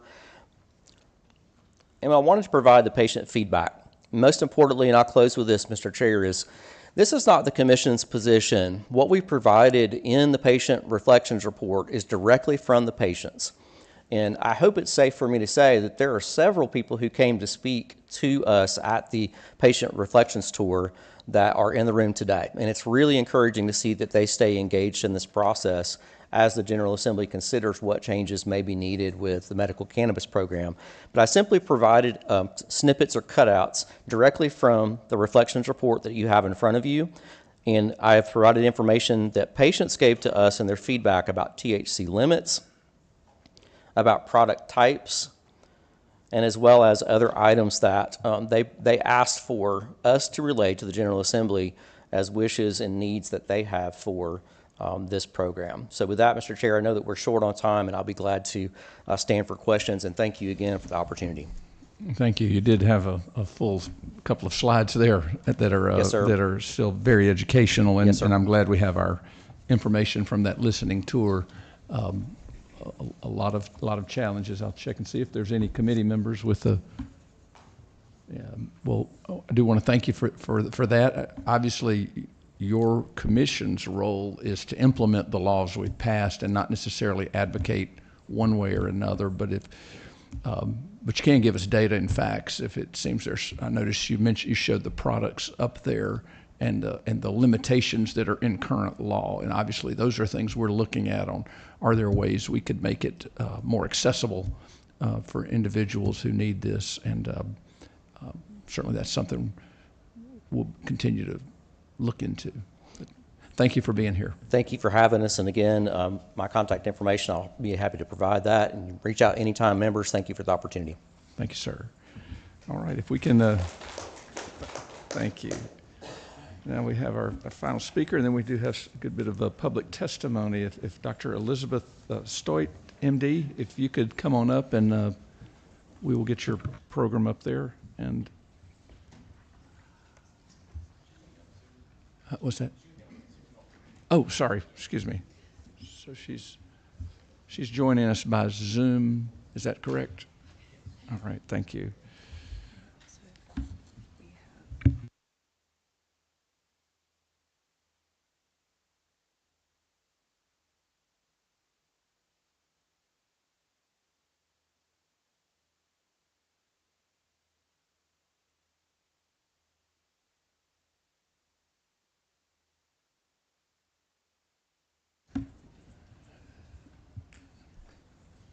Dr. Stoit, can you hear us?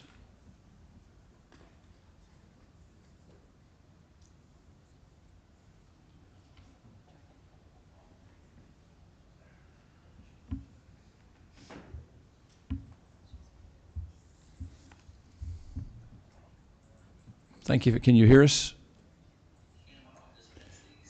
Thank you. We do have a limited amount of time, about 5 minutes. If you could. The threat or risk of putting their production and dispensing license.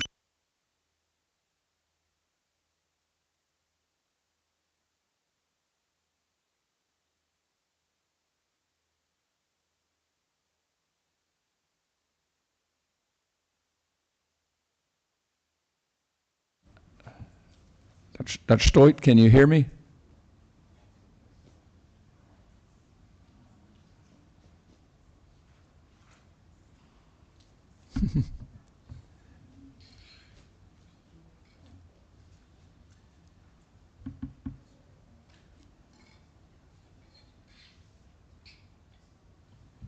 Can you hear me now?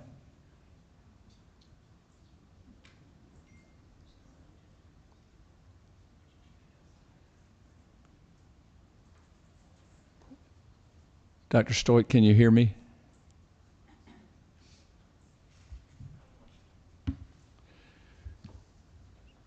Well, we might have to go ahead and Maybe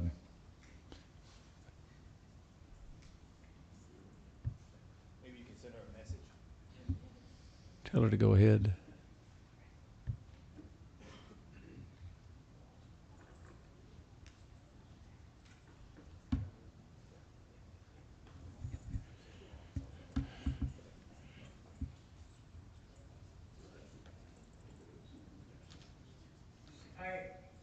I'm happy to. Good. Good. Go ahead. Go ahead.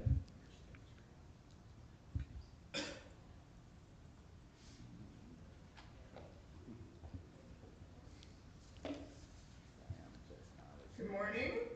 I hope you can hear me. I have difficulty hearing you. My name is Libby Stout. I'm a board-certified psychiatrist in Colorado, and I've worked with hundreds of people who have had problems with high-potency THC. When I heard about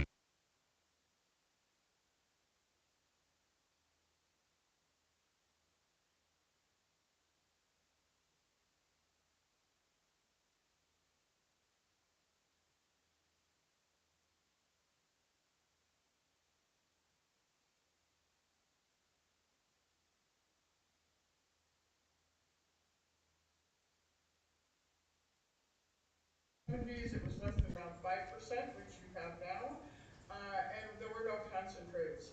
Now we have average in the plant 20%, and we have concentrates up to 90% with multiple problems resulting. There have been studies, yes, showing that cannabis can be helpful for some medical conditions. The National Academies of Science in 2017 came up with their recommendations, and it was mostly based on this very large systematic review and meta-analysis, the Whiting article. And in that analysis, all of the smoked cannabis products were less than 10%, significantly less than 10%.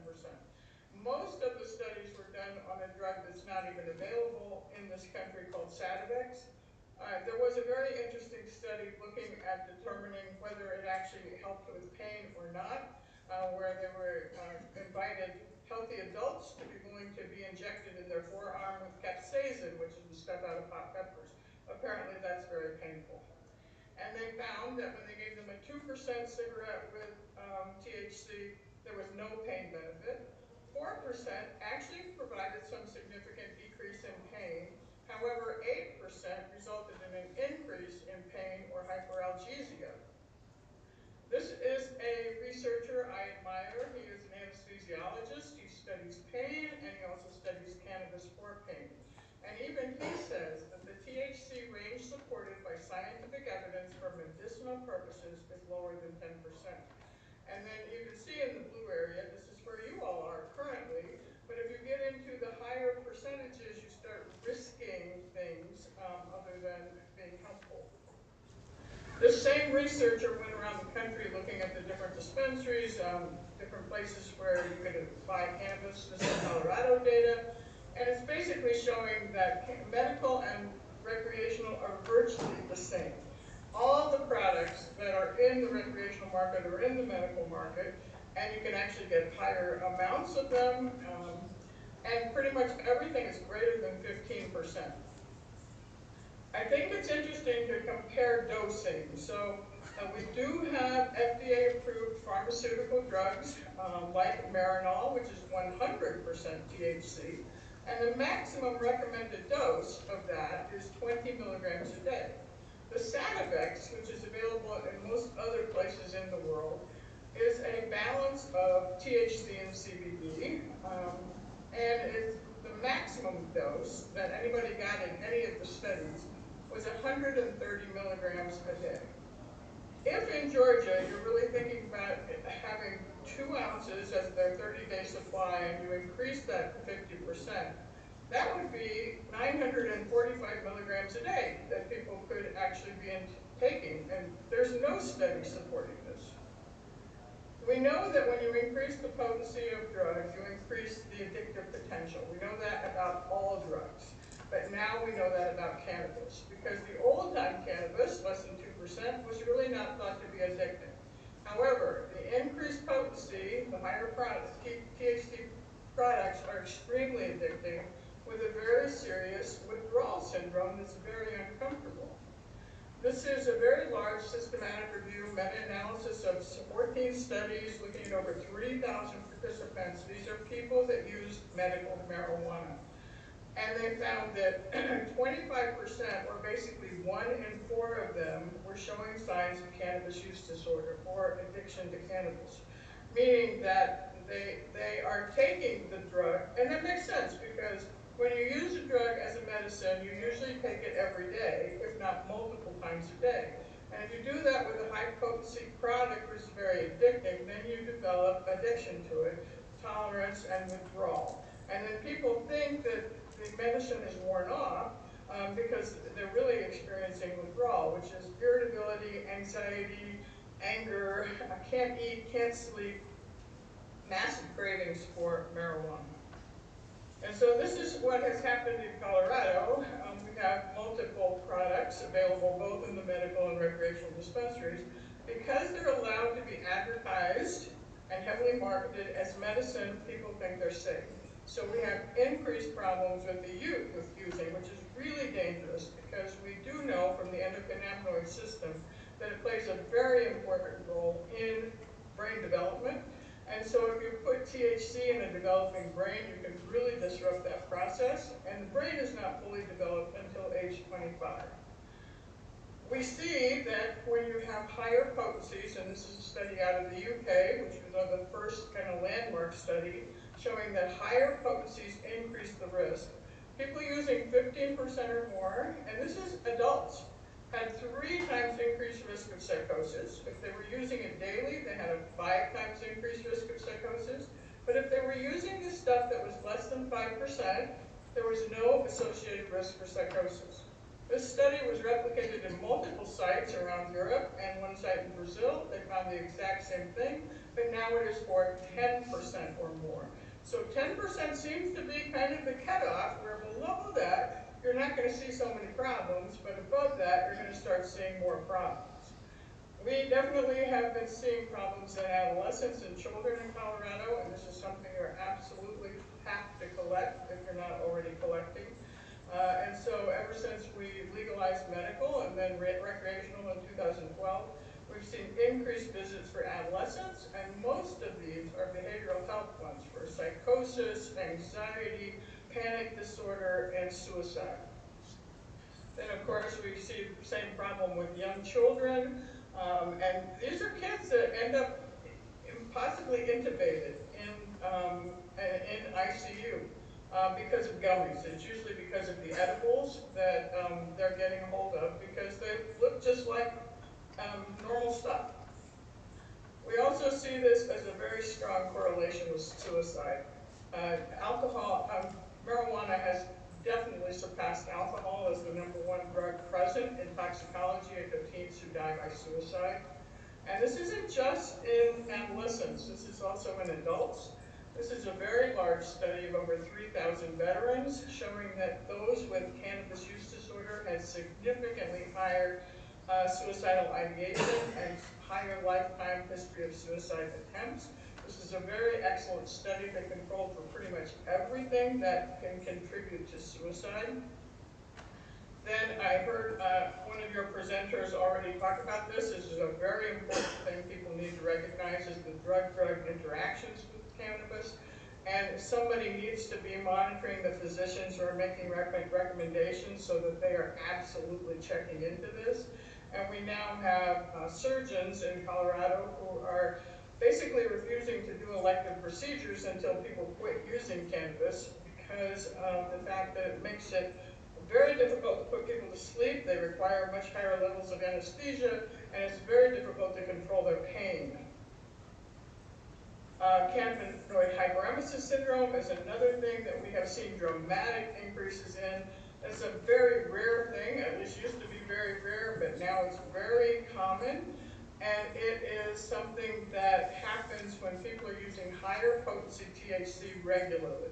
So most people that have this meet criteria for cannabis use disorder, and it's costing thousands of dollars because people are getting full medical workups trying to figure out why they have this constant vomiting and abdominal pain, and people have a hard time believing it's just cannabis.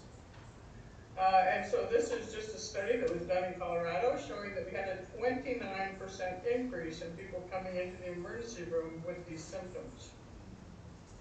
And marijuana has done nothing to help our opiate overdose rates, in spite of what the industry wants to say about that. If you start at the left side of the slide, this is year 2000. We legalized medical marijuana. And it goes along fine until basically we commercialized marijuana, because that's when the Ogden Memorandum came out that said they wouldn't prosecute anybody in state that had a medical marijuana law as long as they were following the law. And in 2009, we had 5,000 people on the medical marijuana registry. By 2011, we had 119,000 on the registry. And because in 2010 is when the concentrates hit the market. And then we legalized in 2012, the doors opened in 2014, and that's when our overdose rates took off. And there is a lot of evidence in research showing that one of the biggest contributors to opiate use disorder is starting to use marijuana before the age of 18. And so ultimately, my recommendations are that you definitely need to make sure people are collecting the data. A lot of the studies are flawed in the fact that it's just marijuana, yes or no, and then maybe they add frequency. But we need people asking the questions. I mean, what's the product? What's the route? What's the potency? What's the milligram dose? What is, when did people start using? I believe that you need to mandate toxicology to include THC on all unintended deaths. And I strongly encourage you to retain your cap at 5% THC potency and really standardize serving amounts. And please don't allow some of the most deceptive high-potency THC products that appeal to kids. And these are primarily the gummies, sodas, vape cartridges, dabs, and lozenges.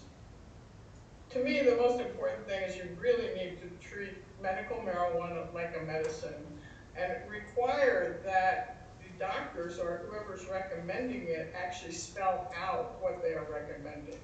And you may already do this, but we don't have this, and it's really frustrating because doctors are just saying that the patients can use whatever they want per Constitution. And we don't have any organization that's really monitoring those doctors. So I encourage you to have somebody monitoring them. It would be awesome if it could be on the PDNP, because when I would see a client who is using medical marijuana, I couldn't contact that doctor because they only saw them once and it was on a Zoom. They got their card and they never went back to see that doctor. And so I never could talk to that doctor about, what are you doing? And so basically I also encourage strict limits on marketing and advertising that can influence kids. And recognize that kids are susceptible to all advertising, even if it's not marketed directly toward them. They see this, and so your indications need to have an age limit. I mean, what I've heard is from Dr. Raduca that you don't have age limits on most of your indications, and this should definitely be only on people whose brains have developed. Like in Colorado, we do have medical marijuana for 18 to 20-year-olds. Prior to 2021, when we passed a law to control the concentrates, even 18-year-olds could purchase 40 grams a day, which is incredible. And it became a rite of passage in Colorado for high school students when they got to be 18 to get their medical marijuana card, and it's very easy to get. And then they would sell or share their products with their peers. And we saw more and more problems because of that. And so now we have limits on that. 18-year-old with a medical card can still get 2 grams a day, which is an incredible amount of THC. But anyway, this is my testimony, and I'm happy to take any questions if I can hear you. I believe we can't do questions due to technical difficulties, but thank you for being with us. And a lot of information from Colorado, which is has some very different laws regarding recreational than Georgia does, with some of the complication rates. But thank you for being with us. I don't believe she can hear me. I'm hearing a faint. Thank you for being with us. I can't really hear what you're saying. I'm sorry.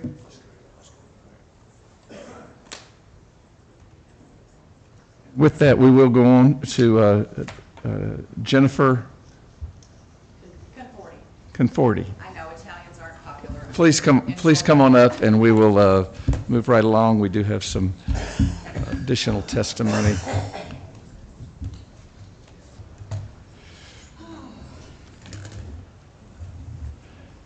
If you could, we're going to hold it to about 6 to 8 minutes, if you don't mind. We'll give you a little card. What'd you just say? 16 minutes? 8 minutes. 8 minutes. I was like, wow, 16 minutes. 6 to 8. Listen, good. Is it still morning? Just afternoon. Good afternoon, everyone. I'm Jennifer Conforti, and I'm going to start by apologizing right off the bat. I don't know what for yet. I'll probably say something really stupid, and so I'm just going to get the apology out of the way now. Mr. Chairman, thank you so much for having me today. Thank you for inviting me, Wesley, and members of the committee. Appreciate you being here to listen to my story. I have a daughter who is now 15 years old and cute as a button, but when she was 3, she started hurting herself. She was diagnosed with a congenital brain defect. It's a long Latin diagnosis, I'm not going to say it. And then as a result of that neurological defect, she also has the secondary diagnosis of profound autism. Back in 2014, when she started hurting herself, her father and I had no clue what in the world to do with this child. We spent 9 months going to physicians, every specialist you could think of. We tried Reiki, we tried everything to get this child to stop biting her arm. I mean, literally ripping the flesh off of her arm. She was 3. How do you help a child who's nonverbal and 3 years old stop hurting herself? You have to restrain her for hours a day, every day for 9 months. After 9 months of searching for answers and trying over 30 different pharmaceuticals and supplements in 9 months, pumping things like Abilify and Klonopin, and I mean really harsh benzodiazepines into this little tiny body, psychiatrists had no idea how to dose a 3-year-old. They had never seen a child so despondent and so hard to control her behaviors. Well, as any mother would do, I spent days and nights researching, looking for answers, and found that a mom in California was giving her 20-something-year-old child who was hurting himself medical cannabis. And I was like, I didn't even know cannabis was the technical term for weed. No clue. I was part of the 80s generation, what's her name? Nancy Reagan, just say no. You know, that was me. I think I had tried a joint once or twice in my life. It wasn't my thing. Didn't mind if people did it. It's your body, it's your choice. But with this little child, I'm like, how can I get my hands on this medical cannabis? And I dug and scratched and clawed until I got answers. And you know what I had to do in 2014? I had to call my friend who could get me an ounce of loud weed, high in THC, and learn how to make a concentrate in my kitchen, which I did, and put that concentrate in the cabinet for 3 weeks because I was terrified that I was going to be arrested, or GBI was going to show up and take my daughter and DFACS was going to step in. And then that little girl would be strapped to a bed because they aren't going to dose any medical cannabis for her, are they? No, of course not. But after my daughter being carried out of the school after 4 hours of raging and being restrained like a battering ram, I said, that's it, I don't care, I'm going to break the law, which I did. I'm not a doctor. I'm not a chemist. I don't know anything about, I can't even do head math anymore. But what I am is somebody that loves my daughter more than following the law. When I found out that Alan Peake had written this bill and that Micah Gravely were at the Capitol, I thought, you know what, I need to go down there and talk to them. And my husband said, yes, you do. And I usually leave my husband out of this conversation because I really didn't fill him in on anything I did because it was illicit. I wanted somebody to be able to be home with her. And so I went to the Capitol. I tapped Alan Peake on the shoulder and told him my story, and he said, would you be willing to come and testify? And this was in January of 2016. They were trying to get autism added to the list of qualifying conditions. And I'm like, public testimony? And he said, well, yeah. And I was like, what? Aren't there cops in the back of the road? Well, yeah. I said, if you can guarantee me Abby will not be taken by DFACS, I will testify. And my husband said, Jen, if we don't do it, who will? And by we, he meant me again. So I did. I testified. I ended up being, I think Alan told me I was the first parent to come out of the canna closet and admit to breaking the law to helping my child, because believe me, there were hundreds, if not thousands of us doing it. I just happened to be the one that had the kahunas to stand up there. I almost said something I had to apologize for. And say that I had to break the law to get my daughter the help she needed. But here's the thing, y'all, it's still happening. People are still breaking the law to get the type of medicine that they need for the people they want to help, whether it's themselves or somebody that they live with, or possibly an adult child who's living at home still with profound autism, who may benefit from another way of consuming cannabis than oil. And we don't have that here? What in the world? I remember back in 2016 when I did testify, that went all over the place. I was in the newspaper in the UK.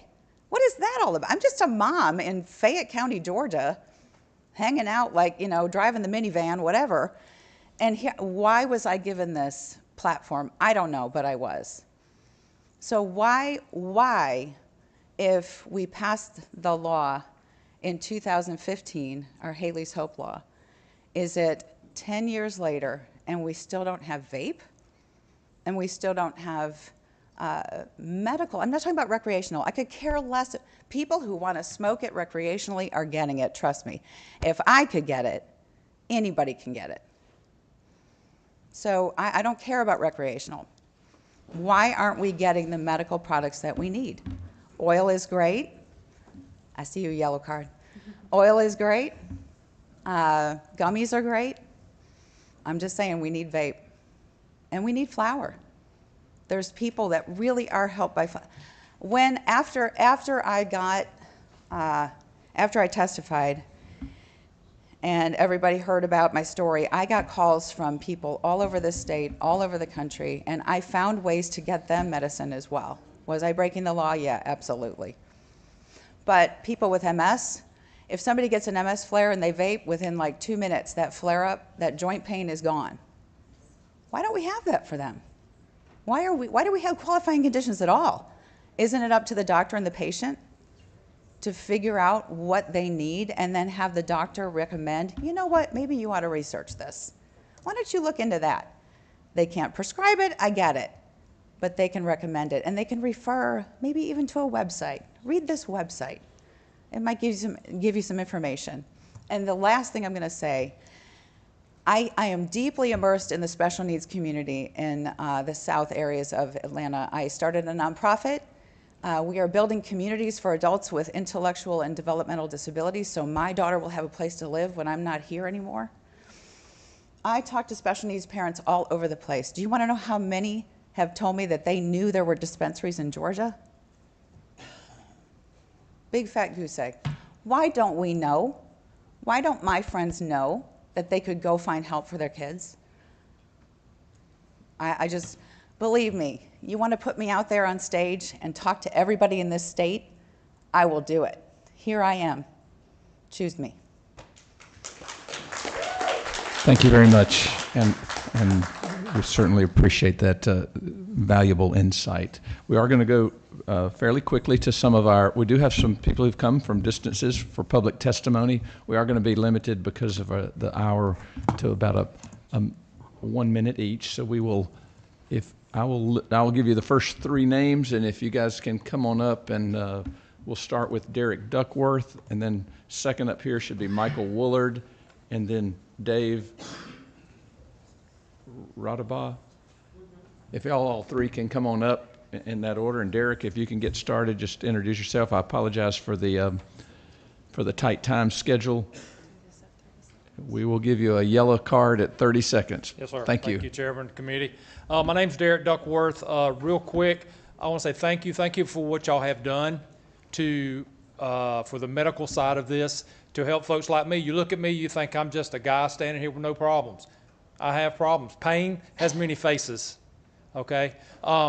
Real quick, I spent 20+ years with the Georgia State Patrol, retired. Not by choice. That was my life dream, was to help the citizens of Georgia.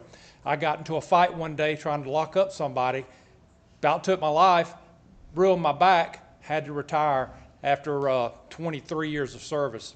Real quick, I'm a card-toting member. Helps me. The opioids I never wanted to try because I see what they've done. 20 years, that's what I dealt with. What I'm asking for you as a committee to do is, gummies for me take 45 minutes. Sometimes when I wake up in the morning, I can't get out of bed for the pain in my back.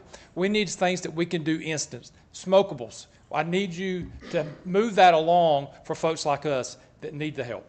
Thank you so much. Thank you. And I That has appreciate it, definitely Chairman. been echoed. Thank you very much for your service as Yes, well. sir. Please Thank come you. on up, Mr. Woolard.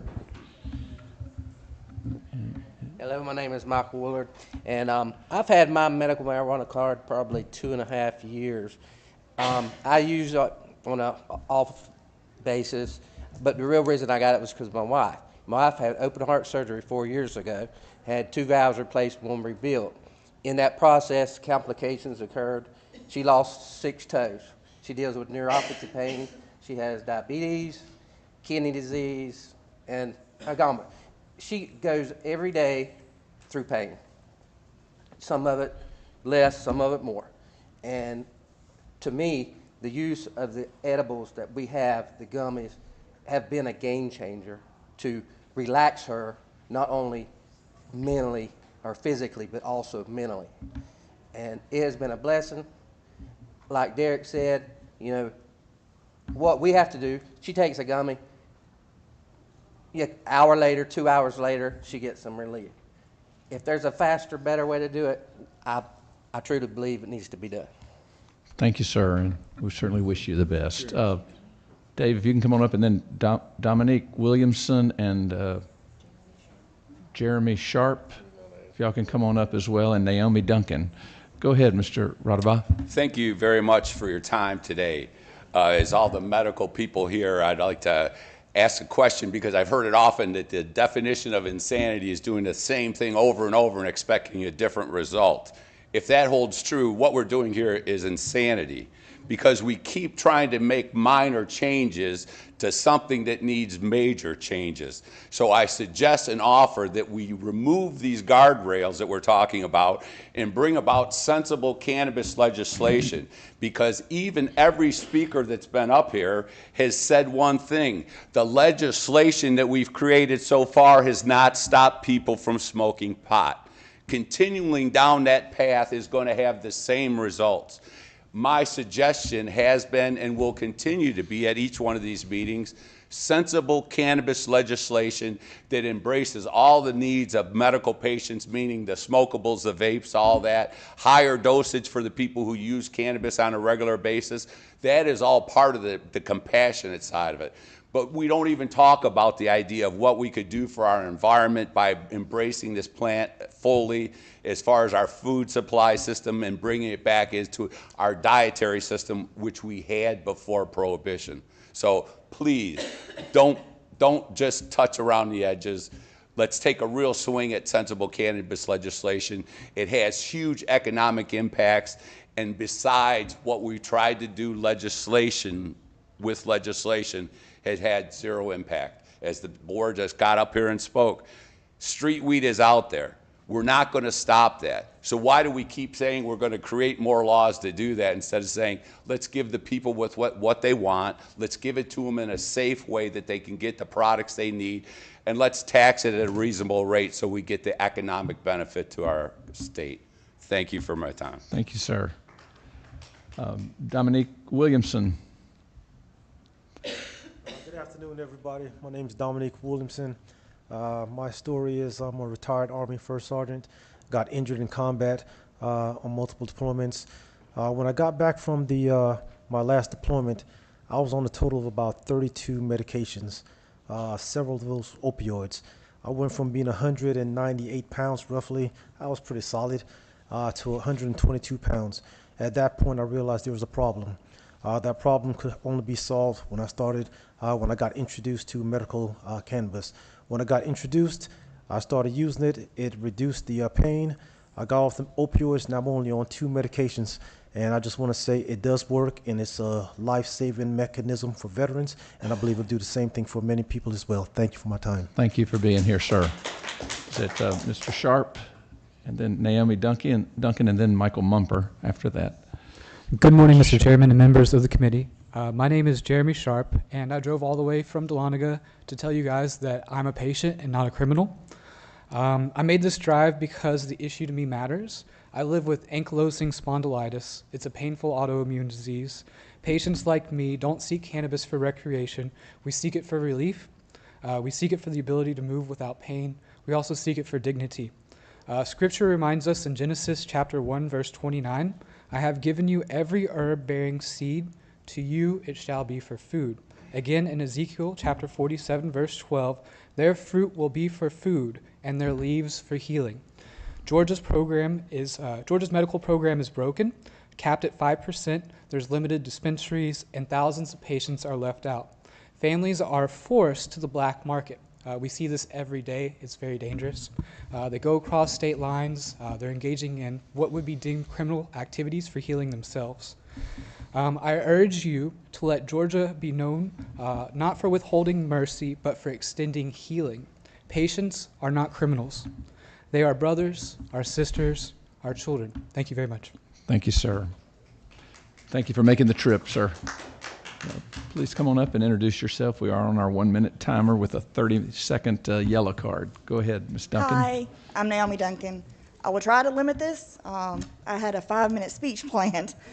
I have worked across the United States in the cannabis industry in upper management.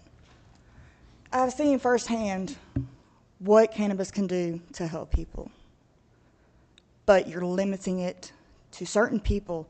That's not fair. It's not fair to watch my adult child that has autism suffer because he can't take an oil. Have you ever tried to take an oil with autism? It's horrible. So I urge you to please increase your potency and increase other forms. Stop denying us our God-given right. Thanks. Thank you. Mr. Mumper, if you can come on up, and then after that, Corey Lowe, and then Olivia, Aviva, and Mary Adams. Thank you, Chairman and members of the committee. Michael Mumper, Georgians for Responsible Marijuana Policy. I do have compassion for the people who are getting benefits from marijuana. I also have compassion for toddlers who are being hospitalized for THC poisoning, for youth with cannabis-induced psychosis that turns into schizophrenia, and for veterans with cannabis use disorder who take their own lives. We believe that if we are going to call THC medicine, we should treat it like other medicines. You have a 1-pager on your sheet, so I won't go into detail. But those 5 things very quickly are THC limits, 10%, 5-10%, dosage limits. Number 2 is protecting youth and vulnerable populations, particularly those with brains still in development. 3, physician training and oversight, ensuring the doctor-patient relationships. 4, product and marketing restrictions. 5, monitoring and accountability, including using the prescription drug monitoring program and monitoring statewide ER and poisoning data. Thank you so much. Thank you, sir. Is this someone with a Peachtree Normal? No. Oh, sorry. Just go ahead and she's- introduce yourself, she's not sir. here. My name's Kyle Hinton, and if you'll bear with me, I'm a patient, and I've been in a flare since this morning, so I'm in a lot of pain. If you'll just give me just a little bit of leeway. I'm going to address one thing real quick. The lady that was in here from Colorado, she didn't actually give you a study. She gave you a bunch of pictures.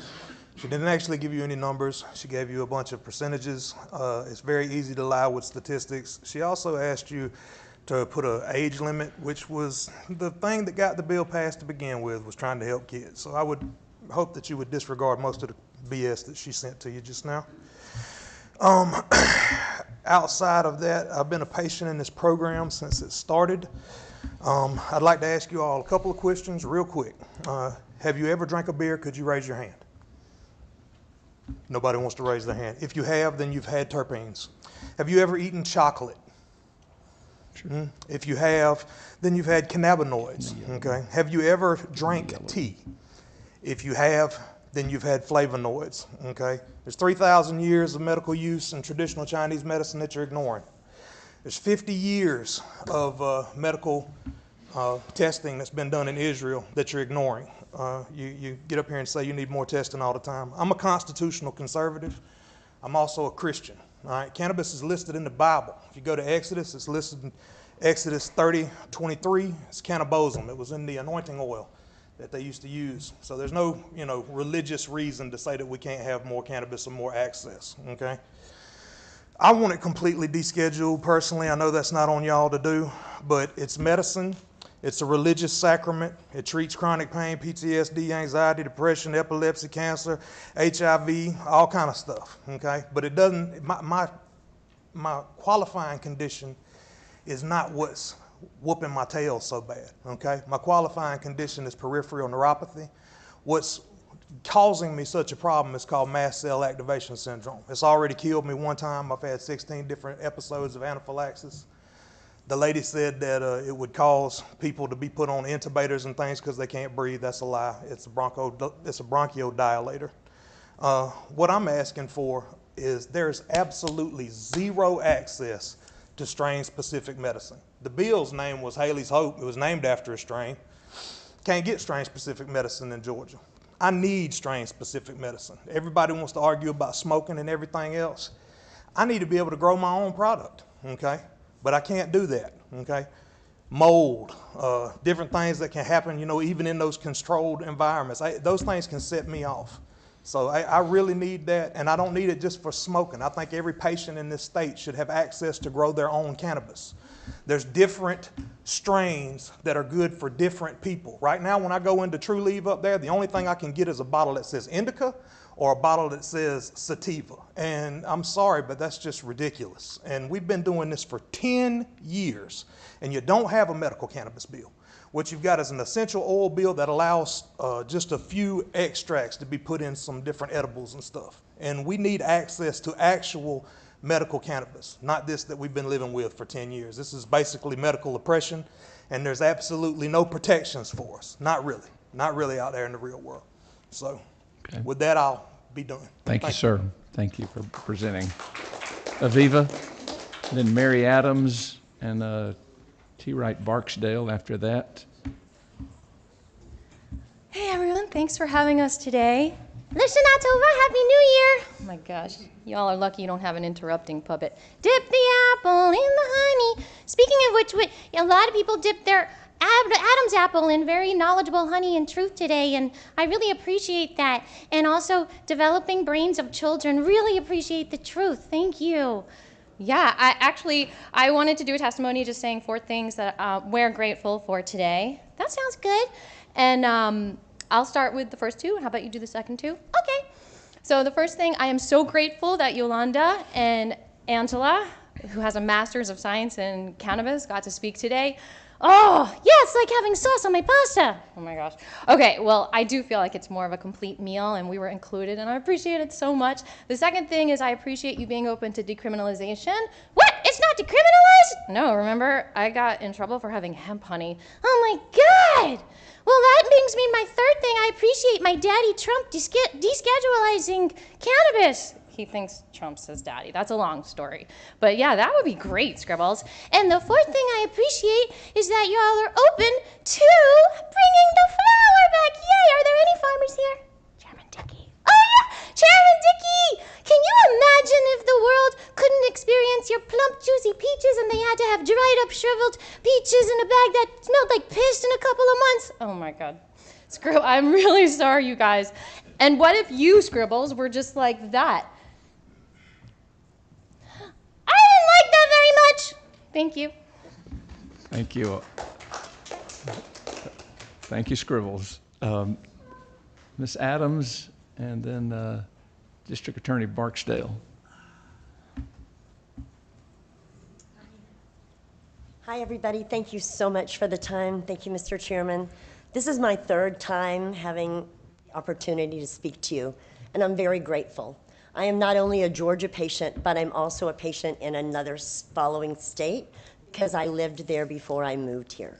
And the medicine that they have available helps me because I got hit by a semi-truck and I got hit by a pickup truck.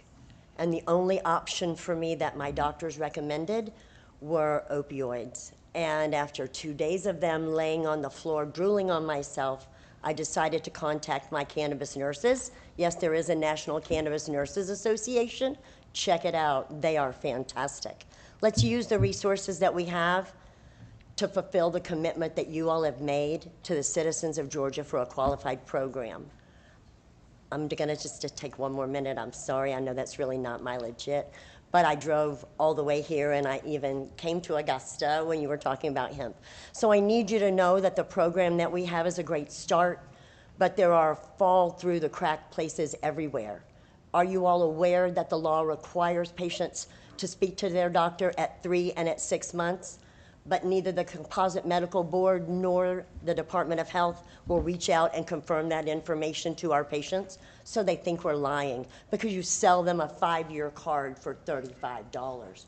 There is great and vast misunderstanding among patients. I talk to 20 or 30 patients a day. I live and breathe this program that you all have created. I would love to help you take what ended up trapped in the Rules Committee and make it applicable for the lives of the 3,500 patients I actually physically represent standing here, and the more than 33,000 patients in Georgia that we have. Thank you. Thank you. Mr. Barksdale, and then Sheriff Davis after that. Thank you for being here. My name's Wright Barksdale. I'm the district attorney for the Okmulgee Judicial Circuit. It's an 8-county circuit in Middle Georgia. What I want to tell you first is the district attorneys are all very interested in being engaged with you and the rest of the legislature this upcoming session to help make sure that we have the best laws in the state. I'll tell you, the hemp situation right now is a disaster. We're having a lot of children that are overdosing on products at school that they're getting from gas stations. Recently did a roundup in 3 of my counties, and just about every facility that was selling these products, we tested, and they tested well above the limit. And I know that there are people that want to disagree with me about that, but that's the fact, and I'm at the ground level seeing this stuff. So I just want to make sure that we're included. I want to give insight. I want to be able to give what we're seeing and suggestions. Obviously, You're guys, primarily talking about the hemp-based products, correct?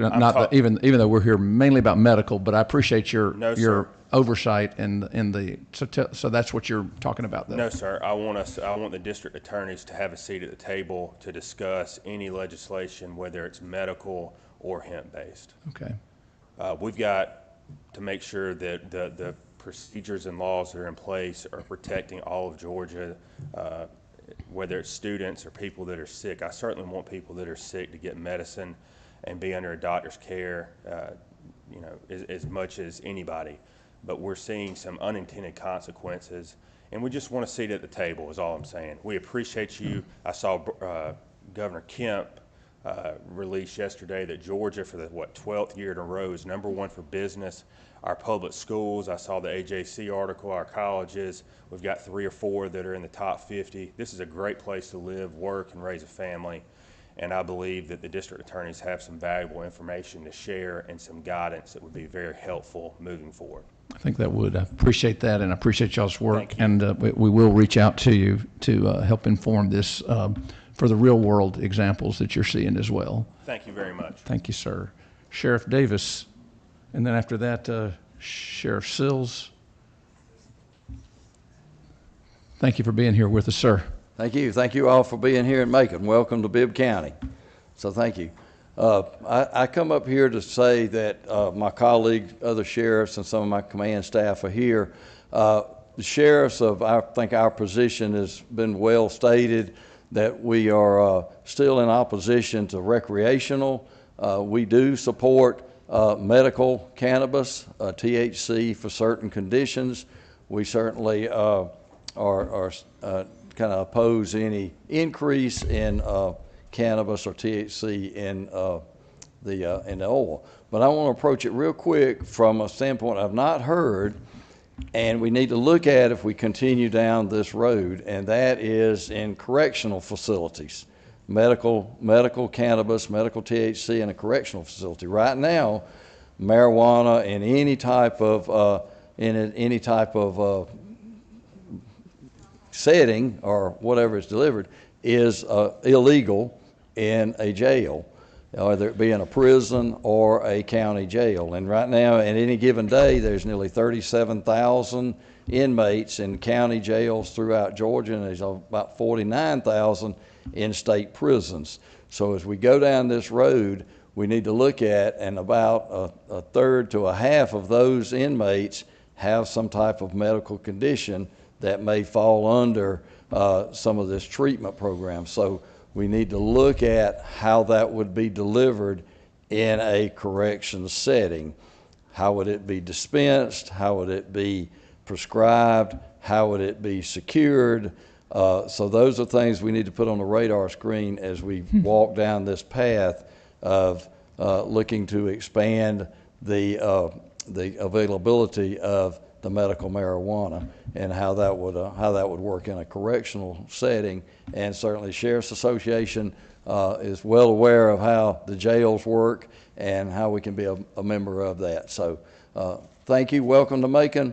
Spend some money here. We're trying to build a jail, so we appreciate it. Thank you. Thank you, Sheriff. Thank you very much for being here. Sheriff Sills, and you raise an excellent issue on the challenge of health care in our correction system. That is an additional challenge. Hi. Thank you. sir. I know you're in a hurry, and I'll be brief. I'm hungry as the rest of you are, but much like my district attorney said, the sheriffs want to be engaged in this in the future. We're very concerned about this. We are not opposed to legitimate medical use of cannabis. I will echo too that though I know this is not about the hemp issues, but that's totally out of control. I was one of the sheriffs that did this. You can go out here and buy the gummies, you can buy the vapes, and everything. I think we hit 32 stores when we did that, and last year, and all of it was anywhere between 15 and 40% THC. You know, in reality, you've already legalized marijuana in Georgia. The GBI did it de facto by refusing to analyze misdemeanor marijuana. But though we found private labs that we pay to do that now, and we get around that. But that's a fact. Lastly, you know, I was here 11 years ago here at Mercer at the med school. Myself and some other sheriffs were here when people from Colorado, a group of physicians and medical professionals came here to the med school to talk about the problems that had been created. And that was medical. This was not, had no legislation. This was strictly that. And so I urge you, you might ought to pay attention to the BS from Colorado, because they have the most experience in the field. Thank you, sir. Thank you. And thank you to your team. Andrew Smith and then Kyle Hinton. If you can come on up. Come on, Mr. Hinton. I'm sorry, Mr. Smith. Good afternoon, all. Thank you all for everything that you all are doing here and for your attention to this factor. I'm not a patient. I'm not even here advocating for the medical. I'm here as a fourth-generation farmer, and I'm here representing farmers across the state of Georgia and advocating for hemp in the industrial form to help replace some of the downturn that we've had in our economical aspect from the storms, and now we've got plants closing. So I've got a plan that I would love to share with you guys that can give Georgia has an opportunity now to become a national leader in renewable energy by expanding industrial hemp cultivation to 200,000 acres with a primary focus on biofuel and biomass power production. Hemp rapid growth cycle, dual purpose value, seeds for biodiesel and stalks for biomass fiber, and carbon sequestration properties position it as a sustainable high-yield crop that aligns the state with agricultural strengths, renewable energy goals, and federal demand for clean fuels. We have something here that can Thank you. help I'll make with- sure our staff get that out to all the Please. committee I'd members. I love to appreciate have you bringing that. conversation and give you the We details appreciate of our our plan. farmers. Thank Yes, you, sir. Thank you. And Mr. Hinton. Kyle Hinton. Oh, I apologize. Sorry. All right. We'll leave it at that. I want to thank the committee members, unless there's some particular questions. I know we have gone a little bit over, but I appreciate you all listening intently to the testimony and the presentations. We have a lot of information, and we'll be getting more to each committee members. We'll be making an announcement in the next week or so about the date and time of our October meeting, which did have to be changed a little bit. So we will get some additional information out about that. Once again, thank you, Mercer, for your graciousness in hosting us today. And with that, I'll adjourn our committee meeting. Thank you.